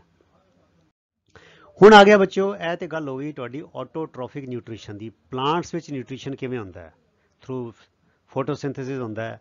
ਫਿਰ how do they take up the other materials other than carbohydrates, nitrogen, phosphorus, magnesium, iron, ਹੈ ਨਾ, and how rhizobium converts atmospheric nitrogen into organic nitrogen compounds, and they also take up the nitrites and nitrates which are inorganic available in the soil। ਹੁਣ ਆ ਗਿਆ ਬੱਚੋ heterotrophic nutrition। ਠੀਕ ਹੈ, ਜਿਹੜੇ ਜਾਨਵਰ ਨੇ, ਪੰਛੀ ਨੇ, ਮੈਮਲਸ ਹੋ ਗਏ, ਹੋਰ ਜਿਹੜੇ ਜਿੰਨੇ ਸਾਰੇ ਹੈਗੇ ਨੇ, ਕਹਿੰਦੇ each organism adapts ਮੈਨੇ ਐਡਜਸਟ ਕਰ ਲੈਂਦਾ ਹੈ to its environment for nutrition depending on the type and availability of food material as well as the way to get it। ਕਿਸ ਟਾਈਪ ਦਾ ਖਾਣਾ ਹੈ, ਕਿਸ ਤਰ੍ਹਾਂ ਪ੍ਰਾਪਤ ਕਰਨਾ ਹੈ, ਉਹਦੇ ਹਿਸਾਬ ਨਾਲ ਹਰ ਜਾਨਵਰ, ਹਰ ਜੀਵ ਜੰਤੂ ਆਪਣੇ ਆਪ ਨੂੰ ਆਪਣੇ ਵਾਤਾਵਰਨ ਦੇ ਹਿਸਾਬ ਦੇ ਨਾਲ ਢਾਲ ਲੈਂਦਾ ਹੈ। ਠੀਕ ਹੈ, ਈਚ ਆਰਗੈਨਿਜ਼ਮ ਐਡਾਪਟਸ ਮੈਨੇ ਢਾਲ ਲੈਣਾ ਟੂ ਇਟਸ ਇਨਵਾਇਰਨਮੈਂਟ, ਉਹਦਾ ਆਲਾ ਦੁਆਲਾ ਜੋ ਹੈਗਾ ਇਨਵਾਇਰਨਮੈਂਟ, ਵਾਤਾਵਰਨ ਹੈ, ਜਿਸ ਹਿਸਾਬ ਦਾ ਖਾਣਾ ਚਾਹੀਦਾ ਹੈ, ਖਾਣਾ ਕਿੱਦਾਂ ਮਿਲੇਗਾ, ਕਿਹੜਾ ਖਾਣਾ ਖਾਣਾ, ਉਹਦੇ ਹਿਸਾਬ ਨਾਲ ਉਹ ਐਡਜਸਟ ਕਰ ਲੈਂਦਾ ਹੈ। ਹੁਣ ਐਗਜ਼ਾਮਪਲ ਲੈ ਲਓ, ਫੋਰ ਐਗਜ਼ਾਮਪਲ ਅ ਕਾਓ, ਇੱਕ ਗਾਂ ਹੈਗੀ ਹੈ, ਐਂਡ ਅ ਲਾਇਨ, ਇੱਕ ਸ਼ੇਰ ਹੈਗਾ। they use different nutritive apparatus ਮੈਨੇ ਖਾਣਾ ਖਾਣ ਦੀ ਜੋ ਜੁਗਤੀ ਹੈ ਉਹ ਅਲੱਗ-ਅਲੱਗ ਢੰਗ ਨਾਲ ਵਰਤ ਰਹੇ ਨੇ। to obtain a stationary food food source ਘਾਹ। ਹੁਣ ਘਾਹ ਜਿਹੜੀ ਹੈ ਉਹ ਦੌੜ ਨਹੀਂ ਸਕਦੀ, ਘਾਹ ਤੇ ਲੱਗੀ ਹੋਈ ਹੈ, ਤੇ ਗਾਂ ਜਾਂਦੀ ਹੈ ਘਾਹ ਖਾ ਲੈਂਦੀ ਹੈ। ਉਹਦਾ ਤਰੀਕਾ ਵੱਖਰਾ ਹੈਗਾ, ਉਹਨੂੰ ਇਹ ਦੌੜ ਕੇ ਜਿਹੜੀ ਘਾਹ ਹੈਗੀ ਉਹਨੂੰ ਫੜਨਾ ਨਹੀਂ ਪੈਂਦਾ। The cow doesn't have to run and catch the grass. Grass is there, so cow has to just graze the grass. So ਉਹਦੀ ਟੈਕਨੀਕ, ਉਹਦਾ ਲਾਈਫ ਸਟਾਈਲ ਹੈ ਥੋੜਾ ਵੱਖਰਾ ਹੈਗਾ। ਔਰ ਆ ਮੋਬਾਈਲ ਫੂਡ ਸੋਰਸ, ਹੁਣ ਜਿਹੜਾ ਫੂਡ ਸੋਰਸ ਹੈ ਉਹ it could B mobile, it could B moving, ਜਿਸ ਤਰ੍ਹਾਂ ਜਸਟ ਐਜ਼ ਅ ਡੀਅਰ, ਇਹ ਹਿਰਨ ਹੈਗਾ। ਹੁਣ ਹਿਰਨ ਨੂੰ ਸ਼ੇਰ ਨੇ ਖਾਣਾ ਹੈ, ਜਿੱਦਾਂ ਹੀ ਸ਼ੇਰ ਨੂੰ ਹਿਰਨ ਨੇ ਦੇਖਿਆ ਉਹ ਦੌੜਨਾ ਸ਼ੁਰੂ ਕਰਤਾ। ਹੁਣ ਕੀ ਹੋਏਗਾ ਕਿ ਸ਼ੇਰ ਨੂੰ ਉਹਦੇ ਪਿੱਛੇ ਦੌੜਨਾ ਪਏਗਾ, ਉਹਦੀ ਕਾਫੀ ਜ਼ਿਆਦਾ એનર્ਜੀ ਲੱਗੇਗੀ, ਦੌੜੇਗਾ, ਜ਼ਿਗਜ਼ੈਗ ਹੋਏਗਾ, ਇਵੈਂਚੁਅਲੀ ਫੜ ਲਏਗਾ, ਕਦੀ ਕਦੀ ਹਿਰਨ ਬਚ ਕੇ ਵੀ ਨਿਕਲ ਜਾਂਦਾ। ਸੋ ਕਾਓ ਦਾ ਖਾਣਾ ਖਾਣਾ, ਉਹਦਾ ਨਿਊਟ੍ਰੀਟਿਵ ਉਹਨੂੰ ਪ੍ਰਾਪਤ ਕਰਨਾ ਬਿਲਕੁਲ ਵੱਖਰਾ ਹੈ, ਸ਼ੇਰ ਦਾ ਖਾਣਾ ਖਾਣਾ ਤੇ ਉਹਨੂੰ ਪ੍ਰਾਪਤ ਕਰਨਾ ਬਿਲਕੁਲ ਵੱਖਰਾ ਹੈਗਾ। So this is how, and the lion has adapted itself to that kind of atmosphere. ਜਿਸ ਤਰ੍ਹਾਂ ਦਾ ਖਾਣਾ ਚਾਹੀਦਾ ਉਹਦੇ ਲਈ ਉਹਦੇ ਕੋਲ ਲੱਤਾਂ, ਮਸਲ, ਉਹਦੇ ਜੌਜ਼, ਉਹਦੇ ਪੰਜੇ, ਸਾਰੀ ਚੀਜ਼ ਉਸ ਟਾਈਪ ਦੀ ਹੈਗੀ ਹੈ। ਤੇ ਗਾਂ ਦੀ ਜਿਹੜੇ ਨੇ ਘਾਹ ਖਾਣੀ ਹੈ, ਉਹਦਾ ਢਾਂਚਾ, ਉਹਦਾ ਢਿੱਡ, ਉਹਦਾ ਮੂੰਹ, ਜੁਗਾਲੀ, ਜੋ ਵੀ ਜਿਸ ਤਰ੍ਹਾਂ ਵੀ ਕਰਦੀ ਹੈ ਉਹ ਵੱਖਰਾ ਹੈਗਾ। ਆਪਣੇ ਹਿਸਾਬ ਨਾਲ ਉਹਨਾਂ ਨੇ ਆਪਣੇ ਆਪ ਨੂੰ ਐਡਜਸਟ ਕੀਤਾ ਹੋਇਆ ਕੁਦਰਤ ਦੇ ਹਿਸਾਬ ਦੇ ਨਾਲ, ਠੀਕ ਹੈ। ਵਟ ਕੈਨ ਬੀ ਇੰਜੈਸਟਡ, ਇੰਜੈਸਟ ਹੁੰਦਾ ਬੱਚਿਓ ਕਿਸੇ ਵੀ ਚੀਜ਼ ਨੂੰ ਖਾਣ ਲਈ ਅੰਦਰ ਪਾਣਾ, ਉਹਨੂੰ ਕਹਿੰਦੇ ਇੰਜੈਸਟ ਕਰਨਾ, ਠੀਕ ਹੈ। What can be ingested and broken down, ਮਤਲਬ ਇੰਜੈਸਟ ਕਰਕੇ ਫਿਰ ਉਹਨੂੰ ਬ੍ਰੇਕ ਡਾਊਨ ਕੀਤਾ ਜਾਂਦਾ, ਕਿਉਂਕਿ ਤੁਹਾਨੂੰ ਦੱਸਿਆ ਕਿ ਜਿਹੜੇ heterotrophs ਨੇ, they take the complex substances, and the complex substances they cannot be used directly, they have to be broken down into simpler ones with the help of enzymes, ठीक है, chemical reactions ਹੁੰਦੀਆਂ। so broken down depends on the body design and functioning। ਹੁਣ body ਦਾ design ਕਿੱਦਾਂ ਹੈ, ਉਹਦੇ function ਕਿੱਦਾਂ ਕਰਦੇ ਨੇ, ਇਹ ਵੀ ਅਲੱਗ-ਅਲੱਗ ਆਰਗੇਨਿਜ਼ਮ ਦਾ heterotroph ਦੇ ਵਿੱਚ ਅਲੱਗ-ਅਲੱਗ ਦਾ ਅਲੱਗ-ਅਲੱਗ ਹੈ। ਆਓਗੇ ਚਲੀਏ, ਹੁਣ ਦੇਖੋ, the food is taken in, ਖਾਣਾ ਅੰਦਰ ਲਿਆ ਜਾਂਦਾ ਹੈ, and used by the organisms in a variety of ways. ਉਸ ਖਾਣੇ ਨੂੰ ਕਈ ਢੰਗਾਂ ਨਾਲ ਵਰਤਿਆ ਜਾਂਦਾ ਹੈ। For example, fungi like bread moulds, yeast and mushrooms break down the food material outside the body and then absorb it. ਹੁਣ ਜਿਹੜੇ ਫੰਗਾਈ ਨੇ, ਮਸ਼ਰੂਮਸ ਨੇ, ਯੀਸਟ ਨੇ, ਇਹ ਅੰਦਰ ਨਹੀਂ ਲੈਂਦੇ, ਪਹਿਲੇ ਬਾਹਰ ਹੀ ਬਾਹਰ ਇਹਨੂੰ ਬ੍ਰੇਕ ਡਾਊਨ ਕਰ ਲੈਂਦੇ ਨੇ, ਫਿਰ ਜਿਹੜੇ ਬ੍ਰੇਕ ਡਾਊਨ ਹੋ ਜਾਂਦਾ then they absorb it. Some organisms derive nutrition from plants or animals without killing them। ਕੁਛ ਐਸੇ ਹੈਗੇ ਨੇ ਜੋ ਜਾਨਵਰ ਨੂੰ ਮਾਰਦੇ ਵੀ ਨਹੀਂ ਹੈਗੇ, ਪਲਾਂਟ ਨੂੰ ਵੀ ਨਹੀਂ ਮਾਰਦੇ, ਉਹਦੇ ਵਿੱਚ ਆਪਣਾ ਟਿਕਾਣਾ ਬਣਾ ਲੈਂਦੇ ਨੇ ਤੇ ਉਹ 'ਚੋਂ ਨਿਊਟ੍ਰੀਸ਼ਨ ਲੈਂਦੇ ਨੇ, ਜਿਹਦਾ ਚੋਰੀ ਕਰਦੇ ਰਹਿੰਦੇ ਨੇ। ਉਹਨਾਂ ਨੂੰ ਕਿਹਾ ਜਾਂਦਾ ਪੈਰਾਸਾਈਟਸ। ਜਿਵੇਂ ਕਸਕਿਊਟਾ, ਇਹਨੂੰ ਕਹਿੰਦੇ ਅਮਰਬੇਲ, ਇਹ 'ਚ ਕਲੋਰੋਫਿਲ ਨਹੀਂ ਹੁੰਦਾ। ਇਹ ਜਿਹੜੇ ਅਮਰਬੇਲ ਦੂਜੇ ਪੇੜਾਂ ਤੇ ਲਿਪਟ ਜਾਂਦੀ ਹੈ ਤੇ ਉਹ ਤੋਂ ਆਪਣੀ ਖੁਰਾਕ ਲੈਂਦੀ ਰਹਿੰਦੀ ਹੈ। ਇਸੇ ਤਰ੍ਹਾਂ ਟਿਕਸ, ਜਿਹੜੇ ਆਪਣੇ ਚਿੱਚੜ ਹੁੰਦੇ ਨੇ, ਦੇਖੋ ਮੱਝਾਂ ਦੇ ਥਣਾਂ ਤੇ ਹੁੰਦੇ ਨੇ, ਕੁੱਤਿਆਂ ਦੇ ਹੁੰਦੇ ਨੇ, ਕਈ ਜਾਨਵਰਾਂ ਦੇ ਇਹ ਚਿੱਚੜ ਹੁੰਦੇ ਨੇ, ਇਹ ਆਪਣਾ ਖੂਨ ਪੀ ਕੇ, ਉਹ ਜਾਨਵਰ ਮਰਦਾ ਤੇ ਹੈ ਨਹੀਂ, ਜਿੰਦਾ ਰਹਿੰਦਾ, ਪਰ ਇਹ ਟਿਕਸ ਜਿਹੜੇ ਚਿੱਚੜ ਨੇ ਜਾਂ ਖਟਮਲ ਨੇ ਆਪਣੀ ਖੁਰਾਕ ਉਧਰੋਂ ਲੈਂਦੇ ਰਹਿੰਦੇ ਨੇ। ਲਾਈਸ, ਜੂਆਂ, ਕਈ ਲੋਕਾਂ ਦੇ ਸਿਰਾਂ ਜੂਆਂ ਪਈਆਂ ਜਾਂਦੀਆਂ। ਹੁਣ ਬੰਦਾ ਤੁਰਦਾ ਫਿਰ ਰਿਹਾ, ਆਪਣਾ ਸੌਂ ਰਿਹਾ, ਖਾ ਰਿਹਾ, ਪੀ ਰਿਹਾ, ਕੰਮ ਕਰ ਰਿਹਾ, ਨੌਕਰੀ ਕਰ ਰਿਹਾ, ਸਭ ਕੁਝ ਕਰ ਰਿਹਾ, ਜੂਆਂ ਜਿਹੜੀਆਂ ਨੇ ਉਹਦੇ ਸਿਰ 'ਚੋਂ ਉਹ ਖੂਨ ਚੂਸ ਕੇ ਆਪਣਾ ਖੁਰਾਕ ਲੈਂਦੀਆਂ ਰਹਿੰਦੀਆਂ, ਉਹਨੂੰ ਕੋਈ ਪੇਨ ਵੀ ਨਹੀਂ ਹੁੰਦੀ, ਪਤਾ ਵੀ ਨਹੀਂ ਲੱਗਦਾ। ਲੀਚੀਜ਼, ਜੌਂਕ ਜਿਹੜੀ ਹੈ, ਤੁਸੀਂ ਦੇਖੋ ਕਿ ਅਗਰ ਖੇਤਾਂ ਜਾਓ ਤੇ ਉਹ ਤੁਹਾਡੇ ਲੱਤ 'ਤੇ ਖੂਨ ਵਹਿ ਰਿਹਾ ਹੁੰਦਾ, ਕੋਈ ਦਰਦ ਨਹੀਂ ਹੁੰਦੀ। ਮੈਂ ਇੱਕ ਵਾਰ NCC ਦੇ ਕੈਂਪ 'ਤੇ ਗਿਆ ਸੀ ਸਕੂਲ ਟਾਈਮ 'ਚ, ਮੈਨੂੰ ਯਾਦ ਹੈ ਮੇਰੇ ਦੋਸਤ ਕਹਿੰਦਾ ਉਹ ਤੇਰੀ ਲੱਤ 'ਤੇ ਖੂਨ ਨਿਕਲ ਰਿਹਾ, ਤੇ ਬੜਾ ਸਾਰਾ ਖੂਨ ਸੀਗਾ। ਤੇ ਬਾਅਦ 'ਚੋਂ ਪਤਾ ਲੱਗਿਆ ਕਿ ਇਹ ਜੌਂਕ ਹੈਗੀ ਹੈ, ਉਹ ਖੂਨ ਚੂਸ ਲੈਂਦੀ ਹੈ, ਉਹ ਦਰਦ ਵੀ ਬਿਲਕੁਲ ਨਹੀਂ ਹੁੰਦੀ। ਟੇਪ ਵਾਰਮ, ਇਹ ਬੱਚਿਓ ਜਿਹੜੇ ਟੇਪ ਵਾਰਮ ਹੁੰਦੇ ਨੇ ਢਿੱਡ ਵਿੱਚ, ਇਹਨੂੰ ਕਹਿੰਦੇ ਨੇ, ਖਾਣੇ ਦੇ ਵਿੱਚ ਆ ਜਾਂਦੇ ਨੇ, ਉਹ ਫਿਰ ਬੱਚੇ ਦੀ ਜਿਹੜੀ ਗਰੋਥ ਹੈ ਉੱਤੇ ਫਰਕ ਪੈਂਦਾ ਹੈ। ਜਦੋਂ ਅਸੀਂ ਗੰਦਮੰਦ ਖਾਂਦੇ ਹਾਂ, ਜਿਹੜੇ ਬੱਚੇ ਮੂੰਹ ਦੇ ਨਾਲ ਦੰਦਾਂ ਦੇ ਨਾਲ ਆਪਣੇ ਨਹੁੰ ਜਿਹੜੇ ਪੱਟਦੇ ਨੇ, ਤੇ ਨਹੁੰ ਵਿੱਚ ਜਿਹੜੀ ਮੈਲ ਹੁੰਦੀ ਹੈ ਉਹਦੇ ਰਾਹੀਂ ਟੇਪ ਵਾਰਮ ਫੈਲ ਜਾਂਦਾ ਹੈ। ਗੰਦੇ ਪਾਣੀ ਰਾਹੀਂ, ਗੰਦੇ ਖਾਣੇ ਰਾਹੀਂ ਟੇਪ ਵਾਰਮ ਫੈਲ ਜਾਂਦਾ ਹੈ। ਫਿਰ ਟੇਪ ਵਾਰਮ ਅੰਦਰ ਹੀ ਰਹਿੰਦਾ ਹੈ, ਸਰੀਰ ਦੇ ਅੰਦਰ, ਸਾਨੂੰ ਕੋਈ ਤਕਲੀਫ ਨਹੀਂ ਪਹੁੰਚਾਉਂਦਾ, ਪਰ ਸਾਡੀ ਜਿਹੜੀ ਖੁਰਾਕ ਹੈ ਉਹ ਖਾਂਦਾ ਰਹਿੰਦਾ, ਤੇ ਉਹਦੇ ਨਾਲ ਸਾਡੀ ਗਰੋਥ 'ਤੇ ਫਰਕ ਪੈ ਜਾਂਦਾ। ਸੋ ਦੇ are examples of parasites, they are examples of organisms using this nutritive strategy. Nutritive strategy ਮਤਲਬ ਖਾਣਾ ਖਾਣ ਦੀ ਇਹ ਜੁਗਤੀ, ਇਹ ਤਰੀਕਾ, ਇਹ ਟੈਕਨੀਕ ਉਹ ਅਪਣਾਉਂਦੇ ਨੇ ਪੈਰਾਸਾਈਟਸ। They do not kill any animal, they do not kill any plant, but they derive their nutrition from them। ठीक है, ਇਹ ਸਾਰੇ heterotrophs ਦੀ ਅਸੀਂ ਗੱਲ ਕਰ ਰਹੇ ਹਾਂ। How do organisms obtain their nutrition? ठीक है, since the food and the way it is obtained differ, ਖਾਣਾ ਅਲੱਗ-ਅਲੱਗ ਹੈ। ਗਾਂ ਘਾਹ ਖਾਂਦੀ ਹੈ, ਕਾਰਨੀਵੋਰਸ ਮਾਸ ਖਾਂਦੇ ਨੇ, ਓਮਨੀਵੋਰਸ ਦੋਨੋਂ ਖਾਂਦੇ ਨੇ। ਅਲੱਗ-ਅਲੱਗ ਖਾਣਾ, ਤੇ ਉਹਨੂੰ ਖਾਣਾ ਨੂੰ ਪ੍ਰਾਪਤ ਕਰਨ ਦੇ ਤਰੀਕੇ ਵੀ ਵੱਖਰੇ ਵੱਖਰੇ ਨੇ। इस करके की है the digestive system is different in different various organism. तो खाने ਨੂੰ ਹਜਮ ਕਰਨ ਦੀ ਜੋ ਪ੍ਰਣਾਲੀ ਹੈ, ਪਾਚਨ ਪ੍ਰਣਾਲੀ ਹੈ, ਡਾਈਜੈਸਟਿਵ ਸਿਸਟਮਸ ਨੇ, ਉਹ ਵੀ ਅਲੱਗ-ਅਲੱਗ ਆਰਗੇਨਿਜ਼ਮਸ ਦੇ ਅਲੱਗ-ਅਲੱਗ ਨੇ, because the food they eat is different and the way they obtain that food is also different. That is why their digestive systems are also different. For example, ਲੈ ਲਈਏ single salad organism, ਜਿਹੜਾ ਇੱਕ ਯੂਨੀਸੈਲੂਲਰ ਹੁੰਦਾ, ਇੱਕੋ cell ਹੈ, ਉਹ ਤੁਹਾਨੂੰ ਪਤਾ ਅਮੀਬਾ ਹੈਗਾ। It ingests food using temporary finger like extensions. ਤੁਹਾਨੂੰ ਪਤਾ ਹੋਣਾ ਹੈ, ਤੁਸੀਂ 8ਵੀਂ ਕਲਾਸ ਪੜ੍ਹਿਆ ਹੈ ਕਿ ਅਮੀਬਾ ਦੀ ਕੋਈ ਡੈਫੀਨਿਟ ਸ਼ੇਪ ਨਹੀਂ ਹੁੰਦੀ। ਇਹ ਕੀ ਕਰਦਾ ਹੈ, ਇਹ ਸਿਊਡੋਪੋਡੀਆ, ਸਿਊਡੋ ਮੈਨੇ ਹੁੰਦਾ ਨਕਲੀ, ਪੋਡੀਆ ਪੋਡ ਮੈਨੇ ਹੁੰਦਾ ਪੈਰ, ਸਿਊਡੋਪੋਡੀਅਮ ਇੱਕ ਪੈਰ, ਸਿਊਡੋਪੋਡੀਆ ਬਹੁਵਚਨ ਹੋ ਗਿਆ ਪਲੂਰਲ। ਇਹ ਫਿੰਗਰ ਲਾਈਕ ਐਕਸਟੈਂਸ਼ਨਸ, ਮਤਲਬ ਕਿ ਇਹਨੂੰ ਕਹਿੰਦੇ ਸਿਊਡੋਪੋਡੀਆ। ਇਹ ਆਪਣੇ ਬਾਹਰ ਪੈਰ ਇੱਦਾਂ ਦਾ ਫਿੰਗਰ ਲਾਈਕ ਉਂਗਲਾਂ ਜਿੱਦਾਂ ਨਿਕਲੀਆਂ ਹੁੰਦੀਆਂ, ਨਿੱਕੇ ਨਿੱਕੇ ਪੈਰ ਦੇ ਜਿਹੜੇ ਟੋਜ਼ ਹੁੰਦੇ ਨੇ, ਇਹ ਬਾਹਰ ਕੱਢ ਲੈਂਦਾ ਆਪਣੇ ਆਪਣੇ ਅਮੀਬਾ ਦੇ। ਆਫ ਦੀ ਸੈਲ ਸਰਫੇਸ ਵਿਚ fuse over the food particle, ਜਿਹੜਾ ਫੂਡ ਪਾਰਟੀਕਲ ਹੋਏਗਾ ਉਹਨਾਂ ਇਕਮਿਕ ਹੋ ਜਾਂਦਾ, ਉਹਨੂੰ ਫੜ ਲੈਂਦਾ। Forming a food vacuole, vacuole ਹੁੰਦਾ ਬੱਚੋ ਖੁੱਤੀ, ਕੈਵਿਟੀ, ਠੀਕ ਹੈ। ਵੈਕਿਊਲ ਮੈਨੇ ਖਾਲੀ ਥਾਂ ਬਣਾ ਲੈਂਦਾ, ਉਹ 'ਚ ਉਹਨੂੰ ਖਾਣੇ ਨੂੰ ਲੈ ਲੈਂਦਾ। ਇਨਸਾਈਡ ਦਿਸ ਕੈਵਿਟੀ, ਔਰ ਮੈਂ ਕੈਵਿਟੀ ਜਾਣ ਕੇ ਅੱਖਰ ਵਰਤਿਆ, ਕੈਵਿਟੀ ਹੁੰਦਾ ਖੁੱਤੀ। ਹੁਣ ਅੱਗੇ ਉਹ ਤਸਵੀਰ ਆਏਗੀ ਤੁਹਾਨੂੰ ਦਿਖਾਵਾਂਗੇ, ਉਹ 'ਚ ਪਤਾ ਲੱਗ ਜਾਏਗਾ। ਤੇ ਵੈਕਿਊਲ ਨੂੰ ਕਿਹਾ ਜਾਂਦਾ ਹੈ cavity, food vacuole, vacuole. Complex substances are broken down, ਉਹਨੂੰ ਬ੍ਰੇਕ ਡਾਊਨ ਕਰ ਲੈਂਦਾ into simpler ones which then diffuse into the cytoplasm। ਉਹ ਜਿਹੜੇ ਸਿੰਪਲਰ ਵਨ ਹੋ ਗਿਆ, ਸਮॉल ਹੋ ਗਿਆ, ਮਤਲਬ ਕਿ ਸਿੰਪਲਰ ਬਣ ਗਿਆ, ਫਿਰ ਡਿਫਿਊਜ਼ ਮੈਨੇ ਘੁਲ ਮਿਲ ਜਾਂਦਾ ਇਨਟੂ ਦੀ ਸਾਈਟੋਪਲਾਜ਼ਮ। ਡਿਫਿਊਜ਼ ਮੈਨੇ ਇੰਟਰਮਿਕਸਿੰਗ ਹੋ ਜਾਂਦੀ ਹੈ, ਮਤਲਬ ਕਿ ਉਹਦੇ ਵਿੱਚ ਉਹ ਫਲੂਇਡਸ ਵਿੱਚ ਐਬਜ਼ੌਰਬ ਹੋ ਜਾਂਦਾ। ਦੀ ਅਨਡਾਈਜੈਸਟਡ ਸਟਫ, ਜਿਹੜੀ ਚੀਜ਼ ਨਹੀਂ ਹਜਮ ਹੋਈ, ਜਿਹੜਾ ਰਹਿੰਦ ਖੂੰਦ ਹੈਗਾ, ਜੋ ਮਤਲਬ ਵੇਸਟ ਪ੍ਰੋਡਕਟ ਹੈਗਾ, undigested stuff is move to the surface of the cell and thrown out. ਜਿਵੇਂ ਬਾਹਰਲੇ ਸਰਫੇਸ ਤੋਂ ਖਾਣਾ ਅੰਦਰ ਲਿਆ ਗਿਆ ਸੀਗਾ, ਇਸੀ ਤਰ੍ਹਾਂ ਬਾਹਰਲੇ ਸਰਫੇਸ ਤੋਂ ਜੋ ਸੈੱਲ ਦਾ ਸਰਫੇਸ ਹੈ, ਉਹਦੇ ਰਾਹੀਂ ਜੋ ਐਕਸਕ੍ਰੀਸ਼ਨ ਹੈ ਉਹ ਕੀਤਾ ਜਾਂਦਾ ਹੈ। ਦੀ ਅਨਵਾਂਟਡ ਸਟਫ, ਦੀ ਅਨਡਾਈਜੈਸਟਡ ਸਟਫ ਜਿਹੜਾ ਹੈ ਉਹਨੂੰ ਡਿਸਕਾਰਡ ਕਰ ਦਿੱਤਾ ਜਾਂਦਾ ਹੈ। It is rejected and thrown out, ਠੀਕ ਹੈ। ਇਹ ਤਾਂ ਹੈਗਾ ਐਗਜ਼ਾਮਪਲ ਯੂਨੀਸੈਲੂਲਰ ਦਾ।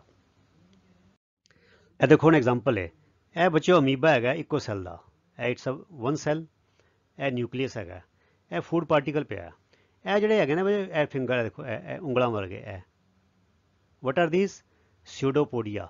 ਇਹ ਦੇਖੋ ਇਹਨੇ ਫਿਰ ਇੱਥੇ ਦੋ ਸਿਊਡੋਪੋਡੀਆ ਬਣਾ ਲਏ, ਇੱਥੇ ਦੇਖੋ ਇੱਕ ਇਹ ਪੈਰ ਬਣ ਗਿਆ, ਇੱਕ ਦਾ ਪੈਰ ਕਹਿ ਲਓ ਫਿੰਗਰ ਲਾਈਕ, ਇਹ ਦੋ ਸਿਊਡੋਪੋਡੀਆ ਨਕਲੀ ਪੈਰ। ਇਹਨੇ ਫੜ ਲਿਆ, ਇਹਨੂੰ ਫੜ ਕੇ ਉਹਨੇ ਕੈਵਿਟੀ ਬਣ ਗਈ ਹੈ, ਦੇਖੋ ਕੈਵਿਟੀ, ਇਹਨੂੰ ਕਹਿੰਦੇ ਵੈਕਿਊਲ। ਇਹ 'ਚ ਫੂਡ ਪਾਰਟੀਕਲ ਬ੍ਰੇਕਡਾਊਨ ਹੋ ਗਿਆ, ਉਹਨੇ ਹਜਮ ਕਰ ਲਿਆ, ਡਿਫਿਊਜ਼ ਕਰਕੇ ਉਹਨੇ ਐਬਜ਼ੌਰਬ ਕਰ ਲਿਆ, ਇੱਥੇ ਖਾਣਾ ਇਹਨੇ ਲੈ ਲਿਆ, ਇਹਦੇ ਮਤਲਬ ਇਹਦੀ ਬੋਡੀ ਦਾ ਹਿੱਸਾ ਹੁਣ ਬਣ ਗਿਆ।